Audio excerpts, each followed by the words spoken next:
history of slavery.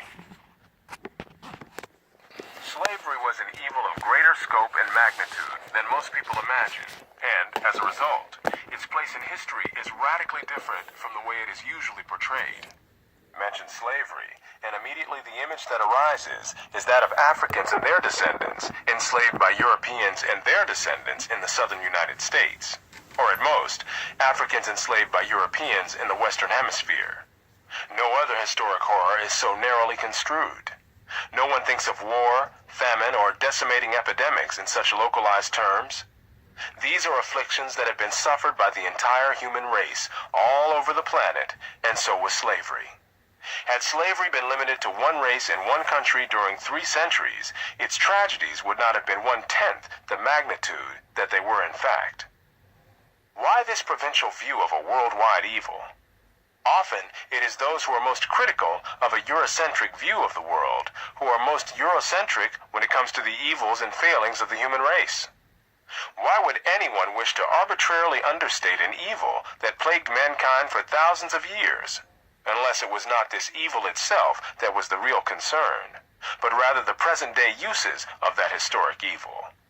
Clearly, the ability to score ideological points against American society or Western civilization, or to induce guilt and thereby extract benefits from the white population today, are greatly enhanced by making enslavement appear to be a peculiarly American or a peculiarly white crime. This explanation is also consistent with the otherwise inexplicable contrast between the fiery rhetoric about past slavery in the United States, used by those who pass over in utter silence the traumas of slavery that still exist in Mauritania, the Sudan, and parts of Nigeria and Benin. Why so much more concern for dead people who are now beyond our help than for living human beings suffering the burdens and humiliations of slavery today? Why does a verbal picture of the abuses of slaves in centuries past arouse far more response than contemporary photographs of present-day slaves in Time magazine, the New York Times, or the National Geographic? It takes no more research than a trip to almost any public library or college library to show the incredibly lopsided coverage of slavery in the United States or in the Western Hemisphere, as compared to the meager writings on the even larger number of Africans enslaved in the Islamic countries of the Middle East and North Africa, not to mention the vast numbers of Europeans also enslaved in centuries past in the Islamic world and within Europe itself. At least 1 million Europeans were enslaved by North African pirates alone from 1500 to 1800. And some European slaves were still being sold on the auction block in Egypt, years after the Emancipation Proclamation freed blacks in the United States. Indeed, an Anglo-Egyptian treaty of August 4, 1877, prohibited the continued sale of white slaves after August 3, 1885, as well as prohibiting the import and export of Sudanese and Abyssinian slaves. During the Middle Ages, Slavs were so widely used as slaves in both Europe and the Islamic world that the very word slave derived from the word for Slav, not only in English, but also in other European languages, as well as in Arabic. Nor have Asians or Polynesians been exempt from either being enslaved or enslaving others. China, in centuries past, has been described as one of the largest and most comprehensive markets for the exchange of human beings in the world. Slavery was also common in India, where it has been estimated that there were more slaves than in the entire Western Hemisphere, and where the original thugs kidnapped children for the purpose of enslavement. In some of the cities of Southeast Asia, slaves were a majority of the population. Slavery was also an established institution in the Western Hemisphere before Columbus's ships ever appeared on the horizon. The Ottoman Empire regularly enslaved a percentage of the young boys from the Balkans, converted them to Islam, and assigned them to various duties in the civil or military establishment. Race and slavery. The instrumental use of the history of slavery today also underlies the claim that slavery grew out of racism. For most of its long history, which includes most of the history of the human race, slavery was largely not the enslavement of racially different people, for the simple reason that only in recent centuries has either the technology or the wealth existed to go to another continent to get slaves and transport them en masse across an ocean. People were enslaved because they were vulnerable, not because of how they looked. The peoples of the Balkans were enslaved by fellow Europeans, as well as by the peoples of the Middle East, for at least 6 centuries before the first African was brought to the Western Hemisphere. Before the modern era, by and large, Europeans enslaved other Europeans, Asians enslaved other Asians, Africans enslaved other Africans, and the indigenous peoples of the Western Hemisphere enslaved other indigenous peoples of the Western Hemisphere. Slavery was not based on race, much less on theories about race. Only relatively late in history did enslavement across racial lines occur on such a scale as to promote an ideology of racism that outlasted the institution of slavery itself. Wherever a separate people were enslaved, they were disdained or despised, whether they were different by country, religion, caste, race, or tribe. The Europeans who were enslaved in North Africa were despised and abused because they were Christians in a Muslim region of the world, where they were called Christian dogs. Race became the most visible difference between slaves and slave owners in the Western Hemisphere. As distinguished historian Daniel J. Boorstin put it, "Now, for the first time in Western history, the status of slave coincided with a difference of race. To make racism the driving force behind slavery is to make a historically recent factor the cause of an institution which originated thousands of years earlier. This enshrinement of racism as an overarching causal factor accords far more with current instrumental agendas than with history. The form in which the story of slavery has reached most people today has been along the lines of the best-selling book and widely watched television miniseries Roots by Alex Haley. Challenged on the historical accuracy of Roots, Haley said, "I tried to give my people a myth to live by. This instrumental use of history, or purported history, is open to the same objections as other instrumental myth-making. First is the objection to falsification itself, that the damage which this does to the general level of understanding and trust in a society is incalculable, and can easily outweigh, in its long-run consequences especially, any immediate good that might be expected from an expedient taking of liberties with the truth. Second, even the short-run benefits are by no means clear. Has a sense of special grievance helped advance any people? Or has what happened in centuries past been a distraction and an incitement to counterproductive strife, much as territorial irredentism has been? Rather than debate current ideological agendas, we can try to determine what we can about the actual history of slavery, including how it ended. No institution of comparable age and worldwide scope has ever disappeared over almost the entire planet, leaving so little awareness of how and why it vanished, or so little interest in that question. Volumes continue to be published about the decline and fall of the Roman Empire, which, for all its greatness, did not encompass 1/10 as much of the world as the institution of slavery did.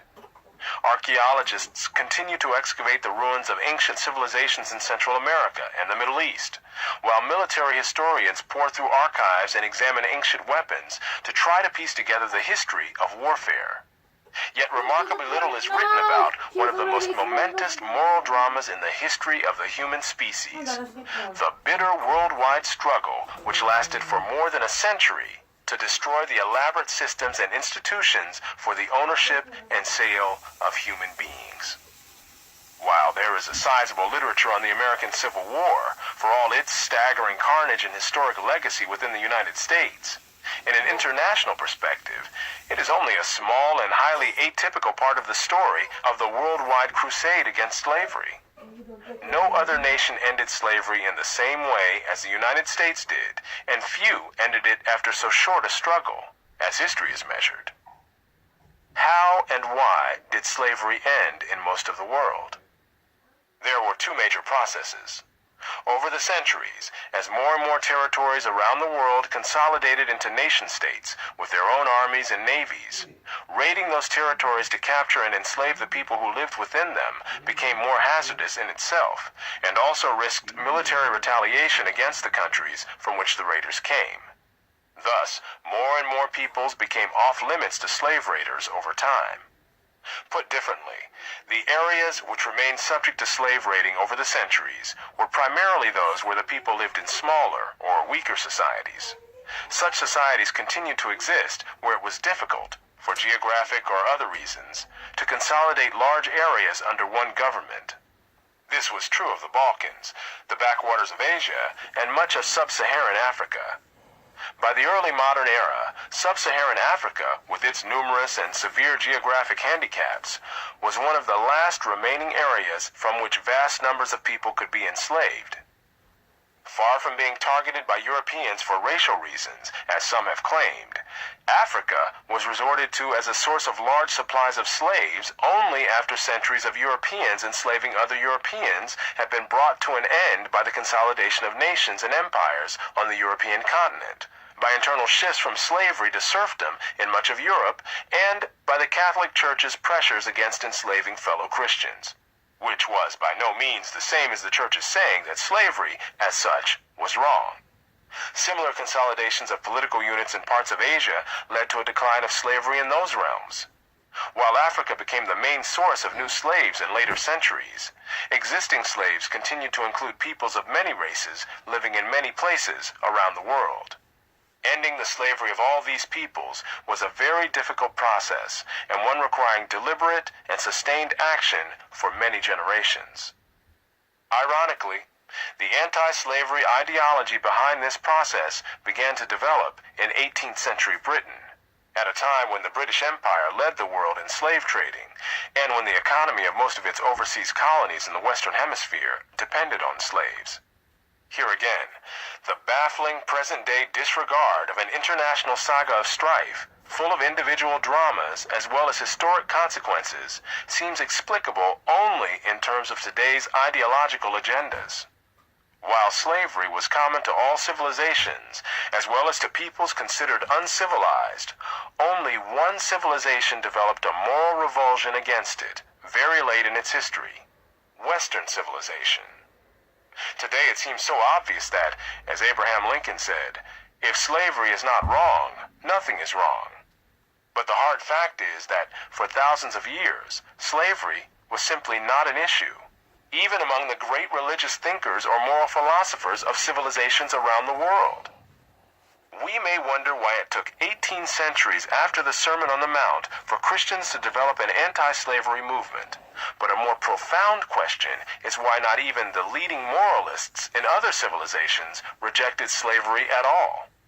There is no evidence, according to a scholarly study, that slavery came under serious attack in any part of the world before the 18th century. That is when it first came under attack in Europe. Themselves the leading slave traders of the 18th century, Europeans nevertheless became, in the 19th century, the destroyers of slavery around the world, not just in European societies or European offshoot societies overseas, but in non-European societies as well, over the bitter opposition of Africans, Arabs, Asians, and others. Moreover, within Western civilization, the principal impetus for the abolition of slavery came first from very conservative religious activists, people who would today be called the religious right. Clearly, this story is not politically correct in today's terms. Hence, it is ignored, as if it never happened. Western and non-Western societies. Slavery did not die out quietly of its own accord. It went down fighting to the bitter end, and it lost only because Europeans had gunpowder weapons first. The advance of European imperialism around the world marked the retreat of the slave trade, and then of slavery itself. The British stamped out slavery, not only throughout the British Empire, which included 1/4 of the world, whether measured in land or people, but also by its pressures and its actions against other nations. For example, the British Navy entered Brazilian waters in 1849 and destroyed Brazilian ships that had been used in the slave trade. The British government pressured the Ottoman Empire into banning the African slave trade, and, later, threatened to start boarding Ottoman ships in the Mediterranean if that empire did not do a better job of policing the ban. Still later, Americans stamped out slavery in the Philippines. The Dutch stamped it out in Indonesia, the Russians in Central Asia, the French in their West African and Caribbean colonies. Germans, in their East Africa colonies, often hanged slave traders on the spot when they caught them in the act. No non-Western nation or civilization shared this animosity towards slavery that began to develop in the Western world in the late 18th century, reached its peak in the 19th century, and continued to fuel the anti-slavery efforts that were still necessary in much of Africa and the Middle East on into the first half of the 20th century. This worldwide struggle went on for more than a century because the non-Western world in general resisted and evaded all efforts to get them to root out this institution that was an integral part of their economies and societies. When the British ambassador to the Ottoman Empire first raised the issue of abolishing slavery with the Sultan in 1840, he reported this response: "I have been heard with extreme astonishment, accompanied with a smile at a proposition for destroying an institution closely interwoven with the frame of society in this country, and intimately connected with the law and with the habits and even the religion of all classes, from the Sultan himself on down to the lowest peasant." Similarly, the Maoris of New Zealand responded to comments on their enslavement of some fellow Polynesians on other islands by saying, "We took possession in accordance with our customs, and we caught all the people. Not one escaped. Some ran away from us. These we killed, and others we killed. But what of that? It was in accordance with our customs." When British Foreign Secretary Palmerston sought in 1841, through his representative counsel, Atkins Hamerton, to get the ruler of Zanzibar to end the flourishing slave trade there, this was the response. When Palmerston continued to press for an end to the slave trade, Said pleaded that if he acceded to British demands, his subjects would withdraw their loyalty from him and support another claimant to the throne. And was he not looked up to by all Arabs generally as the person who should protect and guarantee for them their dearest interests, the right to carry on the slave trade? He reminded Hamerton that Arabs were not like the English and other European people who were always reading and writing and were unable to understand the anti-slavery viewpoint. The British obsession with it was quite inexplicable to them. In short, what was so patently wrong about slavery, in the eyes of Western civilization of the past 2 centuries, was almost incomprehensible to many non-Westerners. Eventually, some Westernized elites or intellectuals in non-Western societies also became embarrassed about slavery. But these societies developed no such fervent anti-slavery movements as those which propelled successive European and European offshoot societies to ban this practice for themselves and to stamp it out, among others. In the Western world, hostility to slavery was by no means confined to elites. When a British ship stopped at Zanzibar in the 19th century, it was considered dangerous to let British sailors go ashore, for fear that they would riot if they saw the slave market there. In the years leading up to the abolition of slavery in Brazil, soldiers and their officers no longer believed in the legitimacy of slavery, and so dragged their feet when assigned the task of recapturing runaway slaves. Soldiers continued to be sent to places where slaves were on the loose, but were not afraid to express their unwillingness to capture fugitives. The commander of an army unit sent to a community in Sao Paulo early in 1888 agreed to maintain order, but openly declined to capture slaves. In places runaways were loitering on the roads, refusing to work. Army units sent to control them did nothing. Not all Brazilian soldiers refused orders to control or recaptured escaped slaves, but there was enough opposition to this role that a formal request was made to the civil authorities by the military to relieve them of this distasteful duty. With public opinion increasingly hostile to the continuation of slavery, and many Brazilians keenly aware of and painfully embarrassed by the fact that their country was the last one in the Western world to still have slavery, the plantation owners were increasingly isolated, and some began freeing their slaves themselves in anticipation of official emancipation, and in some cases in hopes of retaining these workers as employees. Thus, when the official date of emancipation arrived in Brazil, most slaves were already free, either having been freed by plantation owners or having simply left the plantations on their own, secure in the knowledge that the surrounding population was not likely to cooperate in their recapture and return. Still, when the official day of emancipation arrived, it was a cause of national celebration.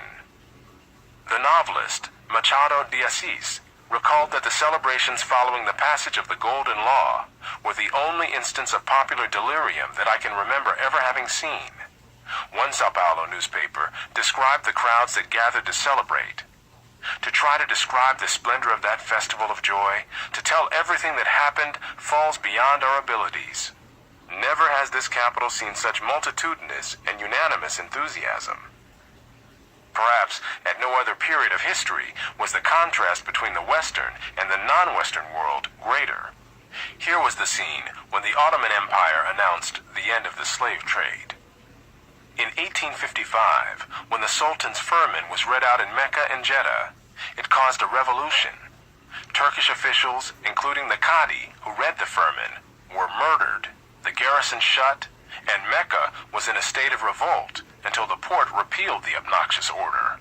And when the Governor-General of the Hejaz issued orders on 25th February 1860 forbidding the slave trade in all Turkish ports in the Red Sea, there was great excitement and fear of the recurrence of the 1855 violence. There was no Ottoman cruiser in the Red Sea capable of giving effect to this order, and Turkish officials were too frightened to enforce it.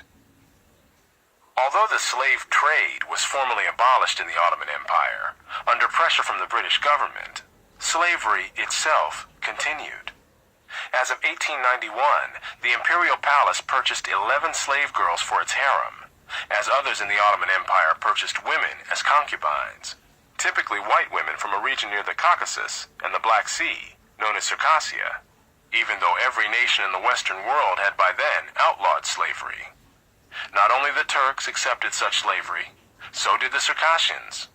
Mothers often groomed their daughters for this role and sold them into what was considered to be a desirable situation, at least by comparison with what was available in Circassia. British Foreign Secretary Palmerston said, "The only complaint we have ever heard from the Circassians has been against our attempts to stop the traffic." Contrary to the myths to live by, created by Alex Haley and others, Africans were by no means the innocents portrayed in Roots, baffled as to why white men were coming in and taking their people away in chains. On the contrary, the region of West Africa from which Kunta Kinte supposedly came was one of the great slave trading regions of the continent, before, during, and after the white man arrived. It was Africans who enslaved their fellow Africans, selling some of these slaves to Europeans or to Arabs, and keeping others for themselves. Even at the peak of the Atlantic slave trade, Africans retained more slaves for themselves than they sent to the Western Hemisphere. This pattern was not confined to West Africa, from which most slaves were sent to the Western Hemisphere. In East Africa, the Maasai were feared slave raiders, and other African tribes, either alone or in conjunction with Arabs, enslaved their more vulnerable neighbors. As late as 1891, it was reported that Manyuema slavers had demoralized surrounding tribes, destroying crops, and famine reigned everywhere.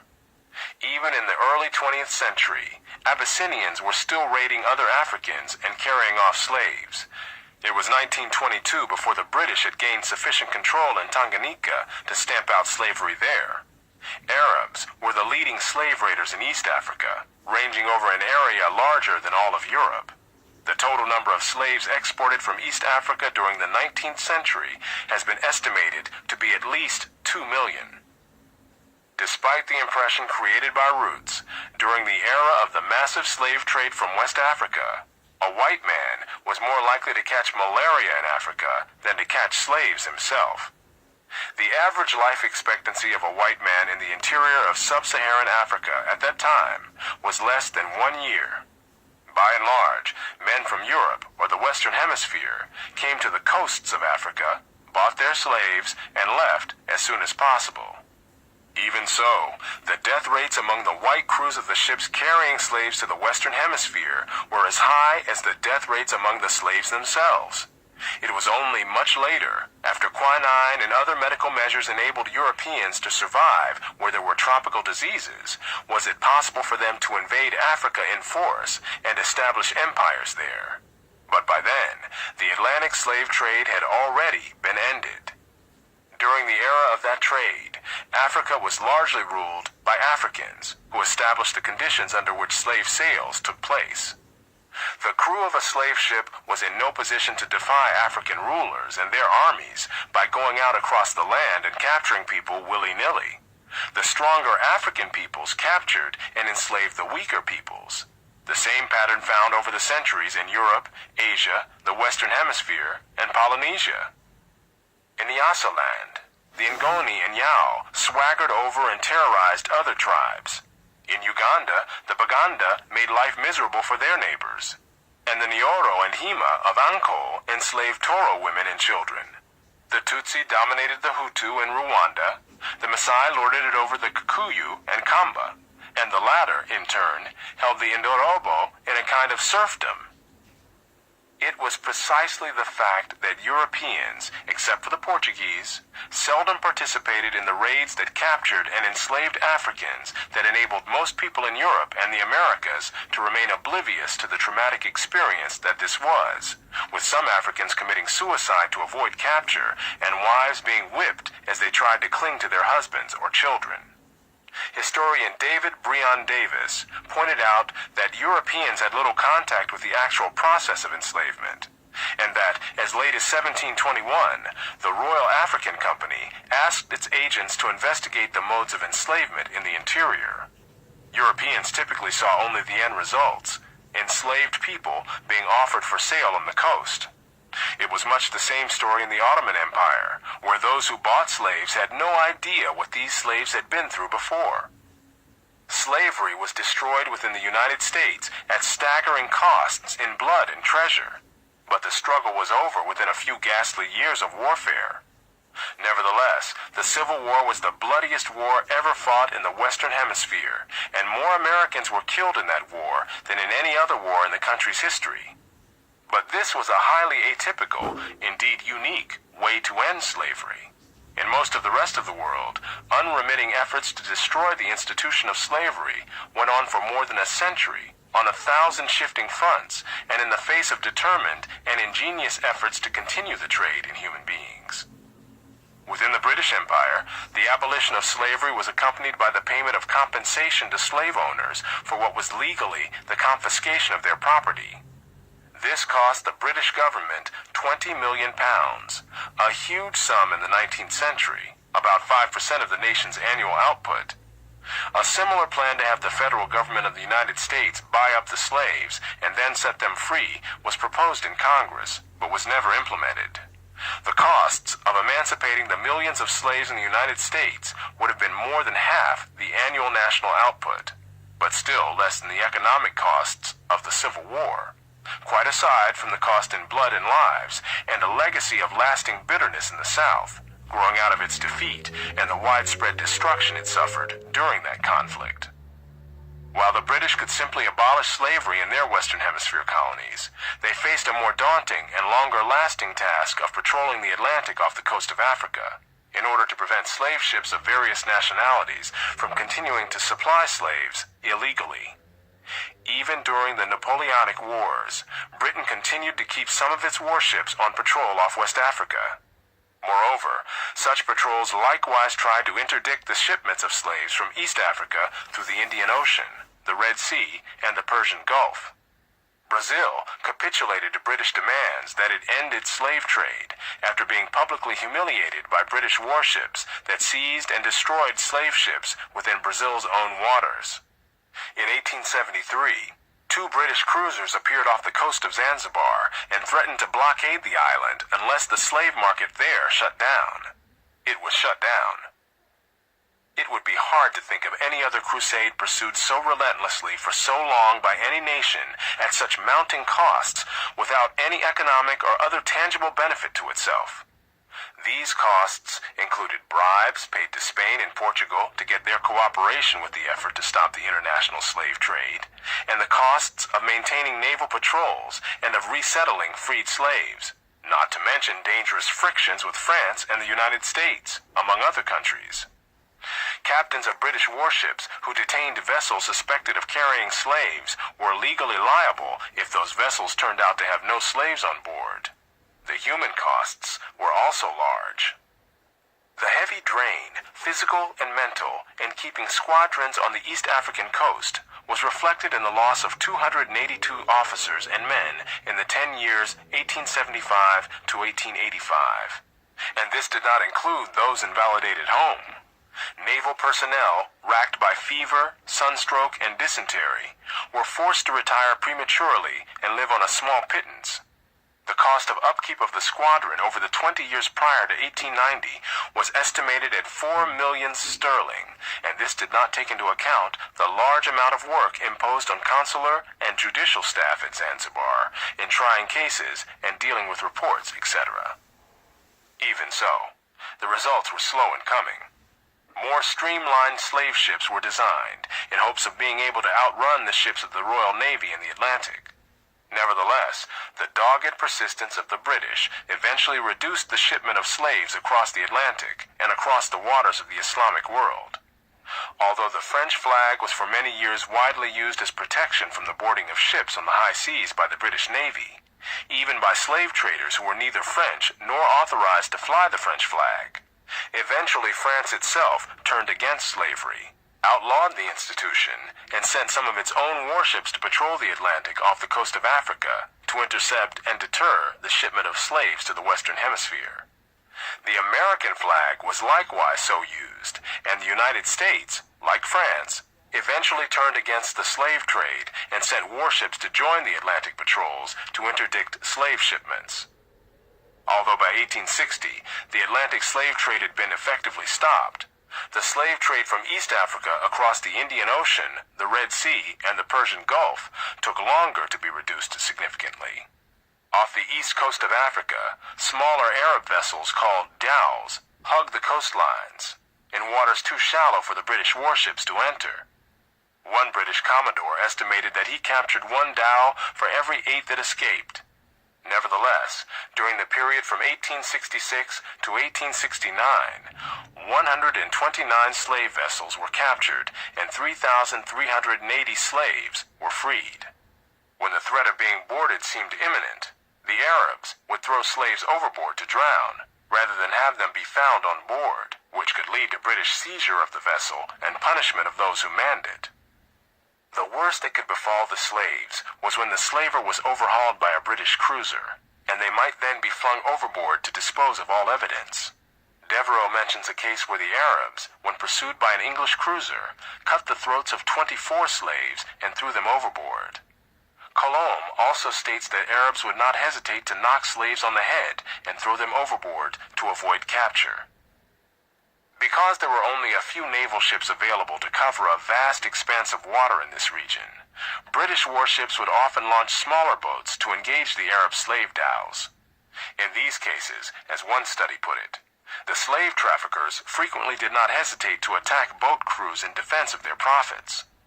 Battles between the Arabs' vessels and the smaller British craft were especially likely when the larger ships that launched them were too far away to reach the scene in time to join the battle. In other cases, the Arabs fled even from the smaller British vessels. An episode in 1866 was typical. On 26 April 1866, the Penguin set out after a dhow and fired several shots in an effort to make the crew come to.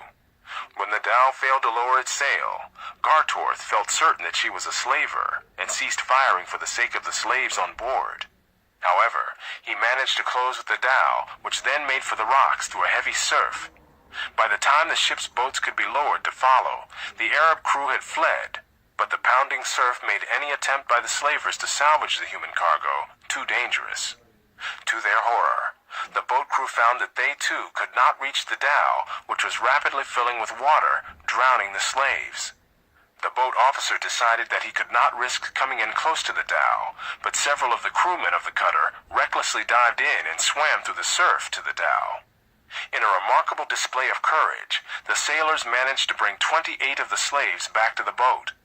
But the dhow appeared to have had more than 200 slaves on board, and most died in the pounding waves.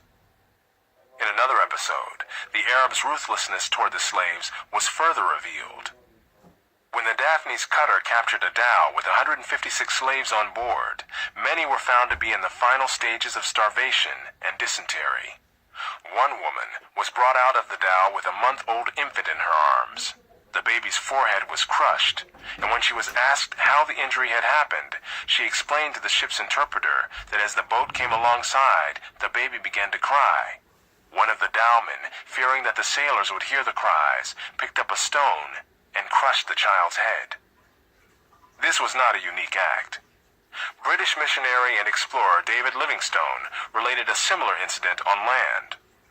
One woman, who was unable to carry both her load and young child, had the child taken from her and saw its brains dashed out on a stone. Dr. Livingstone also reported having nightmares for weeks after encountering Arab slave traders and their victims. Not only was this Christian missionary shocked by the brutality of the Arab slave traders, so was Muhammad Ali, the ruler of Egypt, who was a battle-hardened military commander. None of this means that the horrors of the transatlantic slave trade should be ignored, downplayed, or excused, nor have they been. A vast literature has detailed the vile conditions under which slaves from Africa lived and died during their voyages to the Western Hemisphere. But the much less publicized slave trade to the Islamic countries had even higher mortality rates en route, as well as involving larger numbers of people over the centuries, even though the Atlantic slave trade had higher peaks while it lasted. By a variety of accounts, most of the slaves who were marched across the Sahara toward the Mediterranean died on the way. While these were mostly women and girls, the males faced a special danger: castration, to produce the eunuchs in demand as harem attendants in the Islamic world.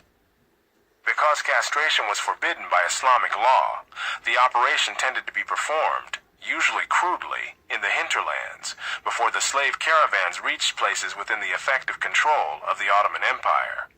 The great majority of those operated on died as a result, but the price of eunuchs was so much higher than the price of other slaves that the practice was still profitable on net balance.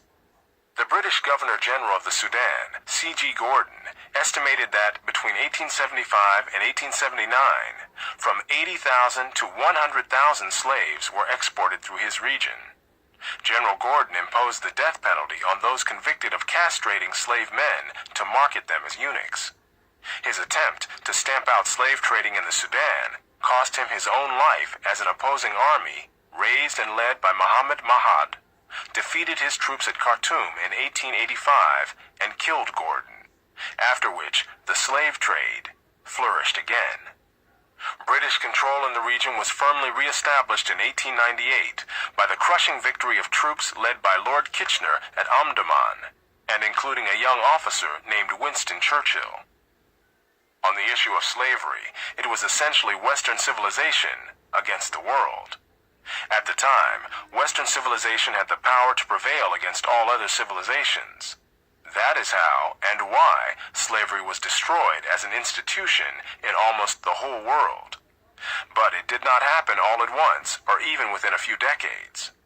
When the British finally stamped out slavery in Tanganyika in 1922, it was more than half a century after the Emancipation Proclamation in the United States, and vestiges of slavery still survived in parts of Africa into the 21st century. The unique position of the Western world in the history, and especially the destruction of slavery, need not imply that there was unanimity within the West on this institution. In addition to whites who defended the enslavement of Africans on racial grounds, or who opposed general emancipation on social grounds, there were many whites, and even blacks, who defended slavery as a matter of self-interest as slave owners. Although most black owners of slaves in the United States were only nominal owners of members of their own families, there were thousands of other blacks in the antebellum South who were commercial slave owners, just like their white counterparts. An estimated 1/3 of the free persons of color in New Orleans were slave owners, and thousands of these slave owners volunteered to fight for the Confederacy during the Civil War. Black slave owners were even more common in the Caribbean. In short, there were many defenders of slavery in the West, even in the 19th century. And outside the West, slavery was too widely accepted to require defense. The moral dimensions of slavery. If slavery is not morally wrong, it is hard to imagine what else could possibly be wrong. Yet when Lincoln expressed this view, which was gaining currency in his time, it was a belief less than a century old in the West, and still virtually non-existent outside the West. In ancient times, Aristotle had attempted to justify slavery, but many other Western and non-Western philosophers alike took it so much for granted that they felt no need to explain or justify it at all. Some Muslims regarded attempts to abolish slavery as impious, since the Quran itself accepted slavery as an institution, while trying to ameliorate the lot of the slave. Only in the American South did a large apologetic literature develop, seeking to justify slavery, because only there was slavery under such large-scale and sustained attacks on moral grounds as to require a response. While slavery was referred to in antebellum America as a peculiar institution, in an international perspective and in the long view of history, it was not this institution that was peculiar, but the principles of American freedom, with which slavery was in such obvious and irreconcilable conflict. If all men were created equal, as the Declaration of Independence proclaimed, then the only way to justify slavery was by depicting those enslaved as not fully men. A particularly virulent form of racism thus arose from a particularly desperate need to defend slavery against telling attacks that invoked the fundamental principles of the American Republic. Nowhere else in the world was slavery in such dire straits ideologically, and nowhere else did racism reach such heights, or depths, in defense of the institution. As a noted study of Brazil observed, the defenders of slavery on clearly racist grounds were as rare among public supporters of slavery in Brazil as they were common in the United States. Brazil was not a democracy, and so had no such ideological contradictions to overcome. In short, racism was neither necessary nor sufficient for slavery, whose origins antedated racism by centuries. Racism was a result, not a cause, of slavery, and not all societies that enslaved people of another race became pervaded with racism to the extent that the American South did. The stark contrast between the slave and the free, which made slavery a moral issue in the Western world in modern times, was simply not there for most societies, and for most of history in most of the world. In hierarchical societies, where people were born into their stations in life, ranging through many gradations from royalty to bondage, slavery was simply the bottom rung on a ladder based on the accident of birth, one notch below the serf, who was bought and sold with the land, instead of individually. This is not to say that being a slave was a matter of indifference. A horror of becoming a slave has been widespread around the world, but this is wholly different from a reluctance to enslave others. Christians, Muslims, and Jews all forbade the enslavement of their own respective fellow religionists, though they did not always honor even this ban, but all considered it permissible to enslave others. Clergy themselves had slaves, and both Christian monasteries in Europe and Buddhist monasteries in Asia owned slaves. Even Sir Thomas More's fictional ideal society, Utopia, had slavery. It was not until the late 18th century that there was even an intellectual movement, much less a political movement, for the abolition of slavery, and those in these movements were distinctly in the minority, even in the West, and had no counterparts outside the West. What was historically unusual was the emergence in the late 18th century of a strong moral sense that slavery was so wrong that Christians could not in good conscience enslave anyone or countenance the continuation of this institution among themselves or others. Nor was this view confined to religious leaders or congregations. Adam Smith in Britain and Montesquieu in France were among the secular intellectuals who wrote against slavery in the 18th century. Slavery was one of a number of long-standing institutions and traditions which were being questioned in the 18th century in the West. Before then, both secular and religious philosophers going back to Plato had seen the mundane physical world as being far less important than the ideal or spiritual world, so that being right and free in one's mind was more important than one's fate in the physical world. Dissipating one's energies trying to reform the practices of a sinful world was considered less important than bringing one's own soul into line with spiritual imperatives.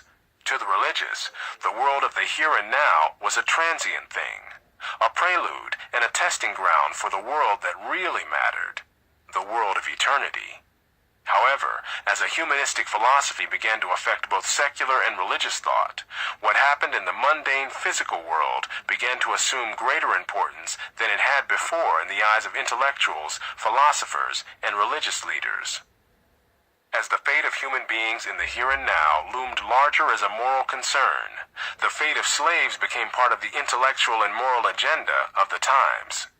Over the centuries, established religious institutions in the West, notably the Catholic Church, but later including also established Protestant denominations, had made their peace with the institution of slavery as a fact of life, and produced traditional rationales to reconcile it with the message of Christianity.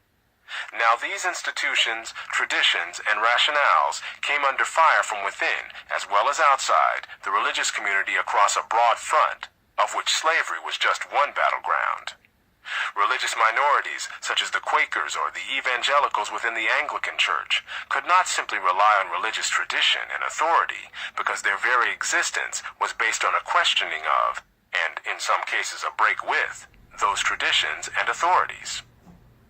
These insurgents had to think independently about slavery, as about other things, and derive their own conclusions, as most people do not have to think through things which have been accepted facts of life for centuries. The rising class of secular intellectuals in the West could even less rely on the authority of established religious institutions. This did not mean that either secular or religious insurgents were automatically anti-slavery. What it meant was that they both had to evolve some intellectually and morally defensible position because they could not simply base themselves on existing beliefs or practices. Different individuals resolved the issues differently. But out of this process came some who began to see slavery as an intolerable evil. Quakers were the first religious group to find slavery morally intolerable, a threat to their own eternal salvation, rather than simply a temporal misfortune of others. Yet even the Quakers did not arrive at this conclusion all at once. In the 17th and early 18th centuries, there were Quaker plantation owners in the West Indies and Quaker slave traders operating from London, Philadelphia, and Newport, Rhode Island. As late as 1705, most of the leaders of the Philadelphia Quakers owned slaves. However, as anti-slavery sentiment grew among the Quakers, slave ownership among these leaders declined to 10% by 1756. Then, just 2 years later, the Philadelphia Quakers banned the ownership of slaves by its members. In England as well, Quakers were the first to require members of their congregations to cease being slave owners. Evangelicals in the Anglican Church, notably William Wilberforce in Parliament, joined the Quakers and took the issue to the general public with a decades-long political struggle to get the British government to ban the trading of slaves.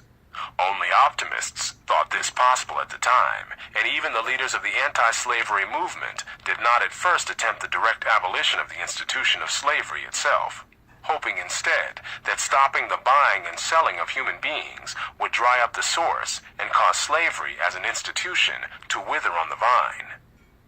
At this juncture in history, Britain was the world's largest slave trader, and the powerful vested interests which this created were able to roundly defeat early attempts to get Parliament to ban the trade. In the long run, however, such powerful opposition to the proposed ban, combined with equal tenacity on the other side, simply dragged out the political struggle for decades, making ever wider circles of people aware of the issue. Something that had never been a public issue before now became a subject of inescapable and heated controversy for years on end. Slavery could no longer be accepted as simply one of those facts of life that most people do not bother to think about. The long, drawn-out political controversy meant that more and more people had to think about it, and many who began to think about slavery turned against it. Eventually, such strong feelings were aroused among the British public that anti-slavery petitions with unprecedented numbers of signatures poured into Parliament from around the country, from people in all walks of life, until the mounting political pressures forced not only a banning of the international slave trade in 1808, but eventually swept the anti-slavery forces on beyond their original goals toward the direct abolition of the institution of slavery itself. Nor was this a transient phenomenon.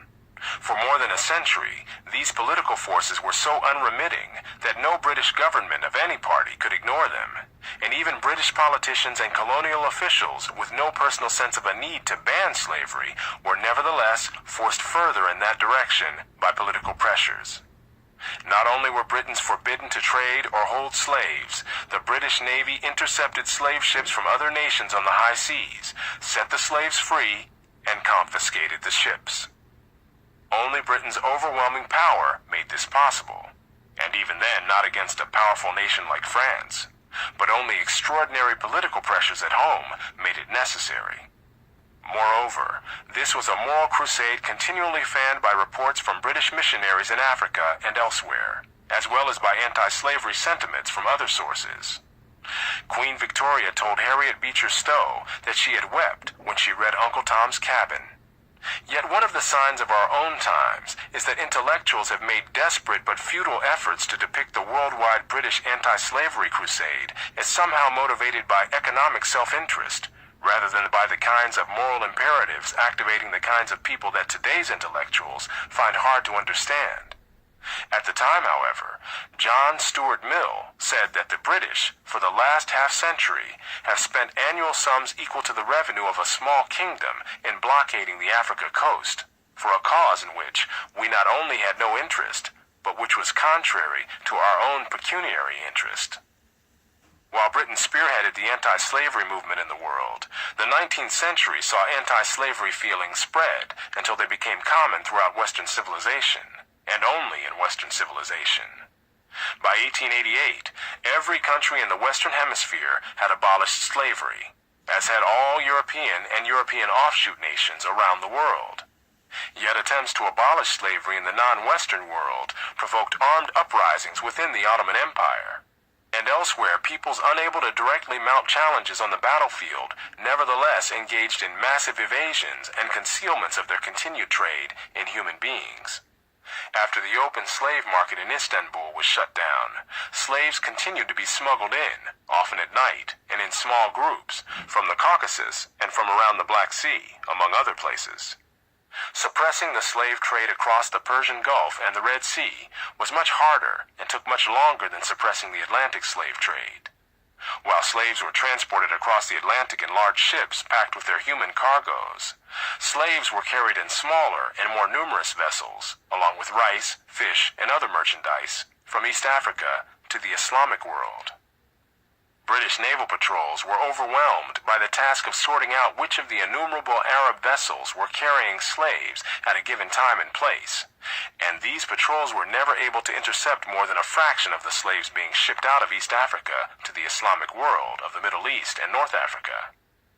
Moreover, such success as the British had on the high seas led to a shifting of more of the slave trade to land, and especially to inland areas away from the ports and coastal outposts where British naval power could be exerted.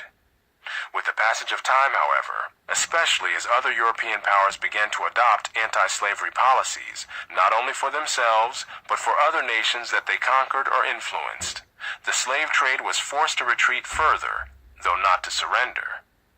Moreover, the retreat of the slave trade did not mean the abolition of slavery itself. A number of European nations, as well as the United States, officially banned the international slave trade in the early 19th century, and treaties among them decades later provided various means of making the ban more effective. But while nations could deter other nations from slave trading, it was much more difficult to deter freelance pirates or freelance marauders on land from capturing and selling people wherever a vulnerable source of supply might exist. Thus, North African pirates raided the Mediterranean coast in the 16th and 17th centuries, while pirates in Asia raided islands in the Philippines and sold the people captured to buyers in Borneo, the Celebes, and other islands in the Pacific. The Spanish colonial authorities who controlled the Philippines organized resistance against these pirates, but it was not until the United States took over the Philippines in 1898 that slave raiding was stopped. In the French colony of Senegal, slavery itself was still thriving as late as 1904, though the slave trade had been reduced earlier. The Portuguese did not put an end to the slave trade in their colony in Guinea until just before the First World War. Where European colonial military forces were spread thin and relied on indirect rule through indigenous authorities, as in much of Africa, local European colonial officials often found it expedient to turn a blind eye to the continued existence of slavery and the slave trade among the indigenous peoples, who saw nothing wrong with it and depended on it for a livelihood. However, this simply provided more fuel for exposés by European missionaries and journalists, leading eventually to still more pressure from the home governments to stamp out slavery.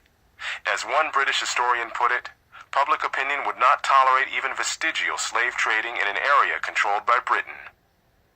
One sign of the difference between the history of slavery in Western and non-Western societies is the very different language used to describe the very different processes by which slavery was ended in these societies.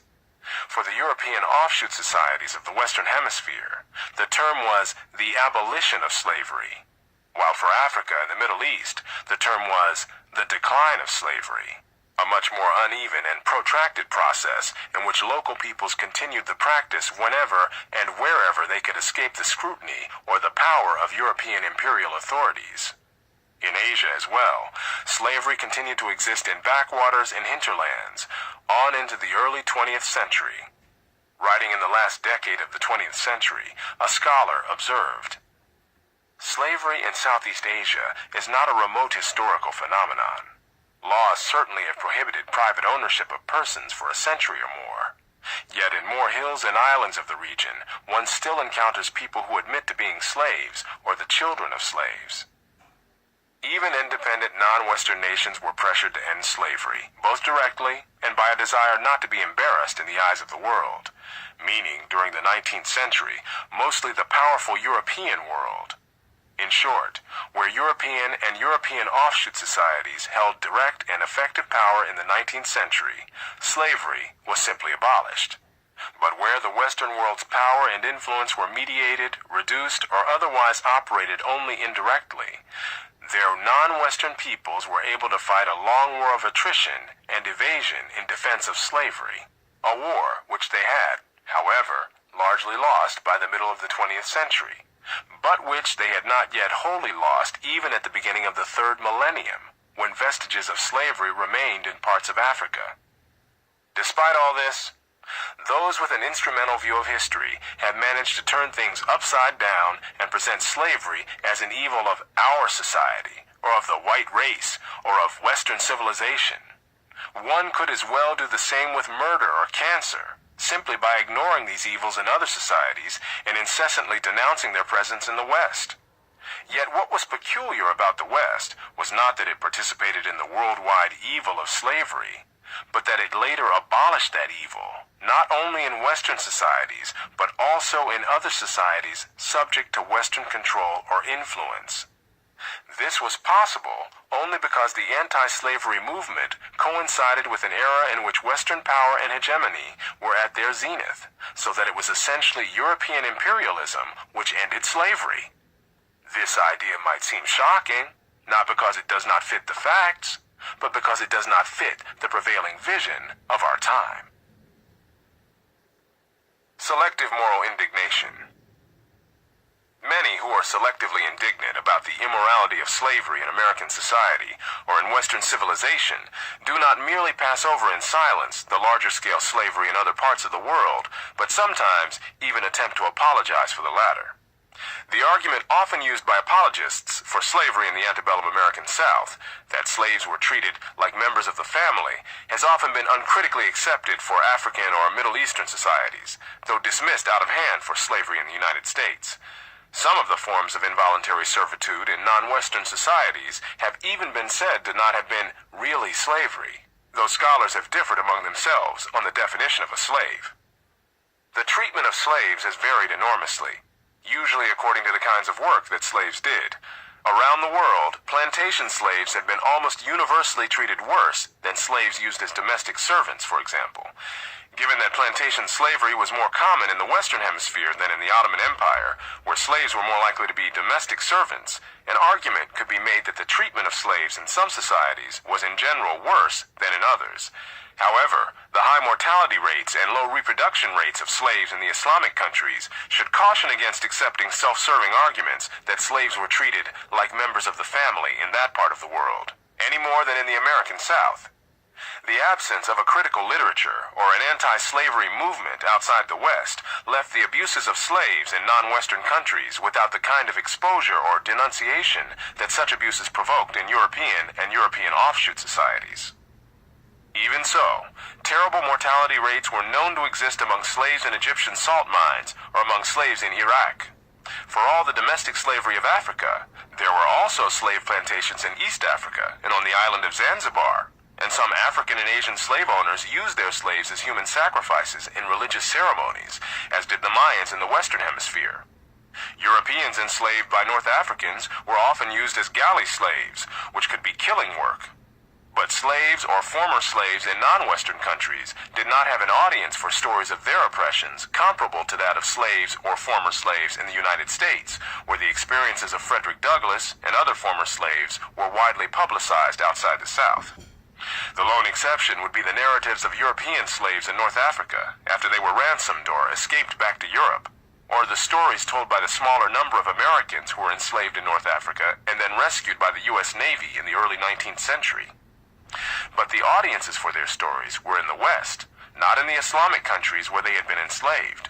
Moreover, the stories of white slaves in the Islamic world were of interest only in the West of their time, not in the West of our time, when such experiences are largely passed over in silence, like other historical facts that do not fit today's visions and agendas. Direct observation of the treatment of slaves was less common with domestic slaves living behind walls, or galley slaves hidden in the bowels of ships, as distinguished from plantation slaves working out in open fields. However, what was directly observable in the Islamic world were the slave caravans which marched vast numbers of human beings from their homes, where they had been captured, to the places where they would be sold, hundreds of miles away, often after spending months crossing the burning sands of the Sahara. The death toll on these marches exceeded even the horrific toll on packed slave ships crossing the Atlantic. Slaves who could not keep up with the caravans were abandoned in the desert and left to die a lingering death from heat, thirst, and hunger. Thousands of human skeletons were strewn along one Saharan slave route alone, mostly the skeletons of young women and girls, who were more in demand than men in much of the Islamic world. These skeletons tended to cluster in the vicinity of wells, suggesting their last desperate efforts to reach water. A letter from an Ottoman official in 1849 referred to 1,600 black slaves dying of thirst on their way to Libya. It has been estimated that, for every slave to reach Cairo alive, several died on the way. Whether or not the survivors were later treated better or worse than slaves in the Western Hemisphere after reaching their final destinations is by no means the whole story. While much of the history of the treatment of slaves has been presented as a history of the treatment of African slaves, the treatment of European slaves in North Africa and elsewhere was by no means benign. For example, this was the scene in 18th century Algiers as newly captured European slaves were paraded through town. Since the arrival of new slaves was a sign of prosperity and an occasion of civic pride for all the townsfolk, the resident Turks, Moors, Jews, and renegades all turned out to cheer and taunt the newcomers. Local children especially followed the slaves as they shuffled along, loudly humiliating them and sometimes threw refuse at them. The newly captured men's heads and beards were roughly shaved bare as part of the demoralization process to break their spirit, and slaves of either sex could be stripped naked for sale at auction. Most of the female slaves were used for domestic work, but the men tended to be used for work requiring strength, including the brutal and degrading work of galley slaves. When the ship was idle, slaves who needed to relieve themselves could make their way to the opening at the hull side of their bench, known as the borda, dragging their part of the chain and presumably climbing over their sleeping companions. The only liberty that is given us in the galley, recalled Louis Marat, is to go to this place when we have occasion. This, however, many slaves were apparently too exhausted or dispirited to do, and often ended up simply fouling themselves where they sat. The resulting stench, as many observers agreed, was beyond belief. But besides the fumes in which they labored, the shackled Gaiati were also tormented by rats, fleas, bedbugs, and other parasites. In the middle of the 16th century, galleys propelled by the rowing of slaves were common in the Mediterranean, among both Europeans and their Islamic neighbors and enemies.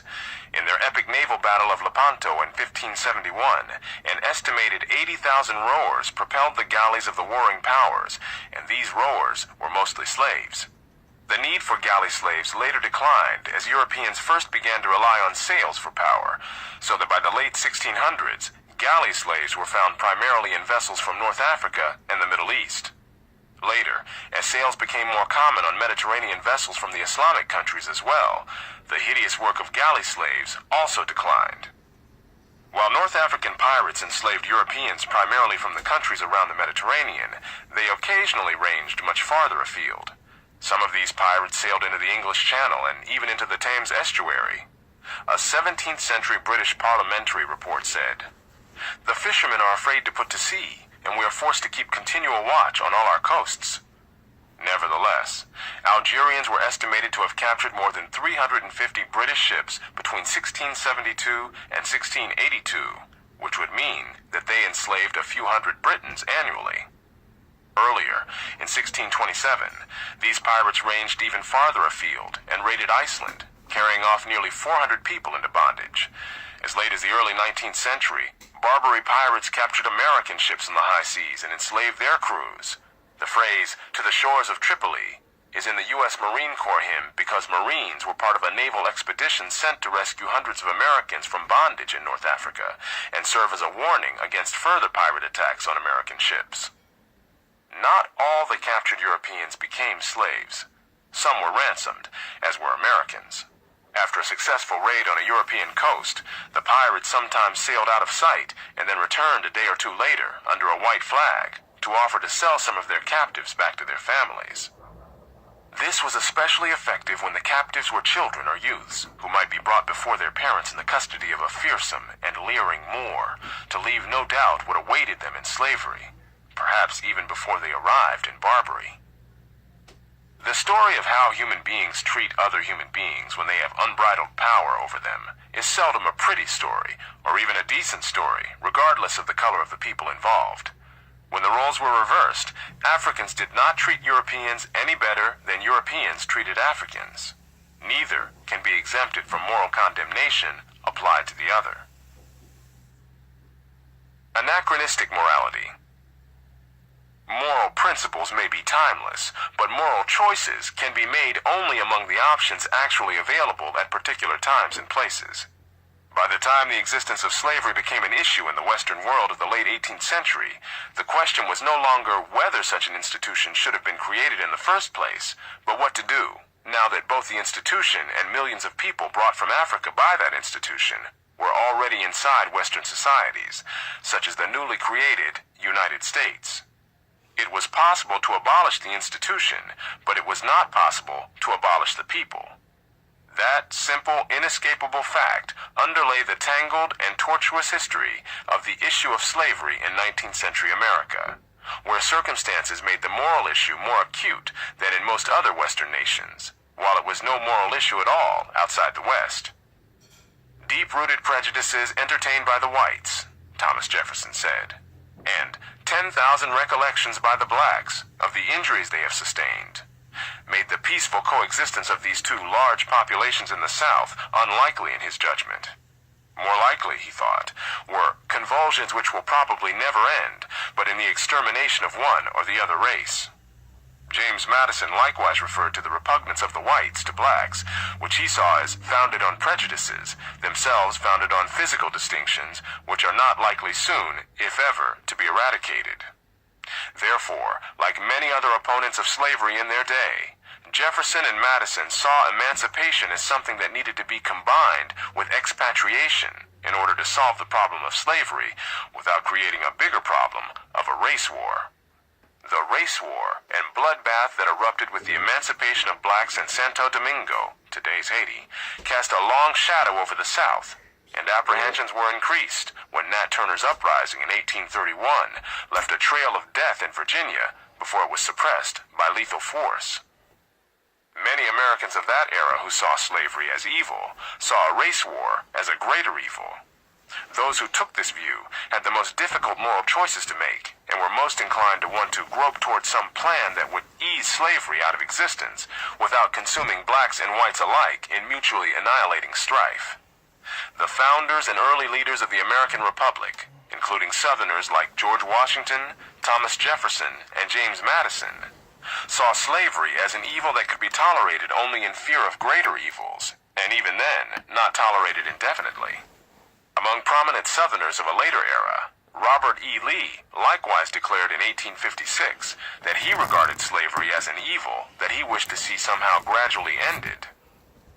Too often, the reductionism of a later age has turned all such hesitation about immediate emancipation into either rationalizations for continued economic exploitation or sheer hypocrisy. These charges need to be examined carefully, rather than being accepted or rejected a priori.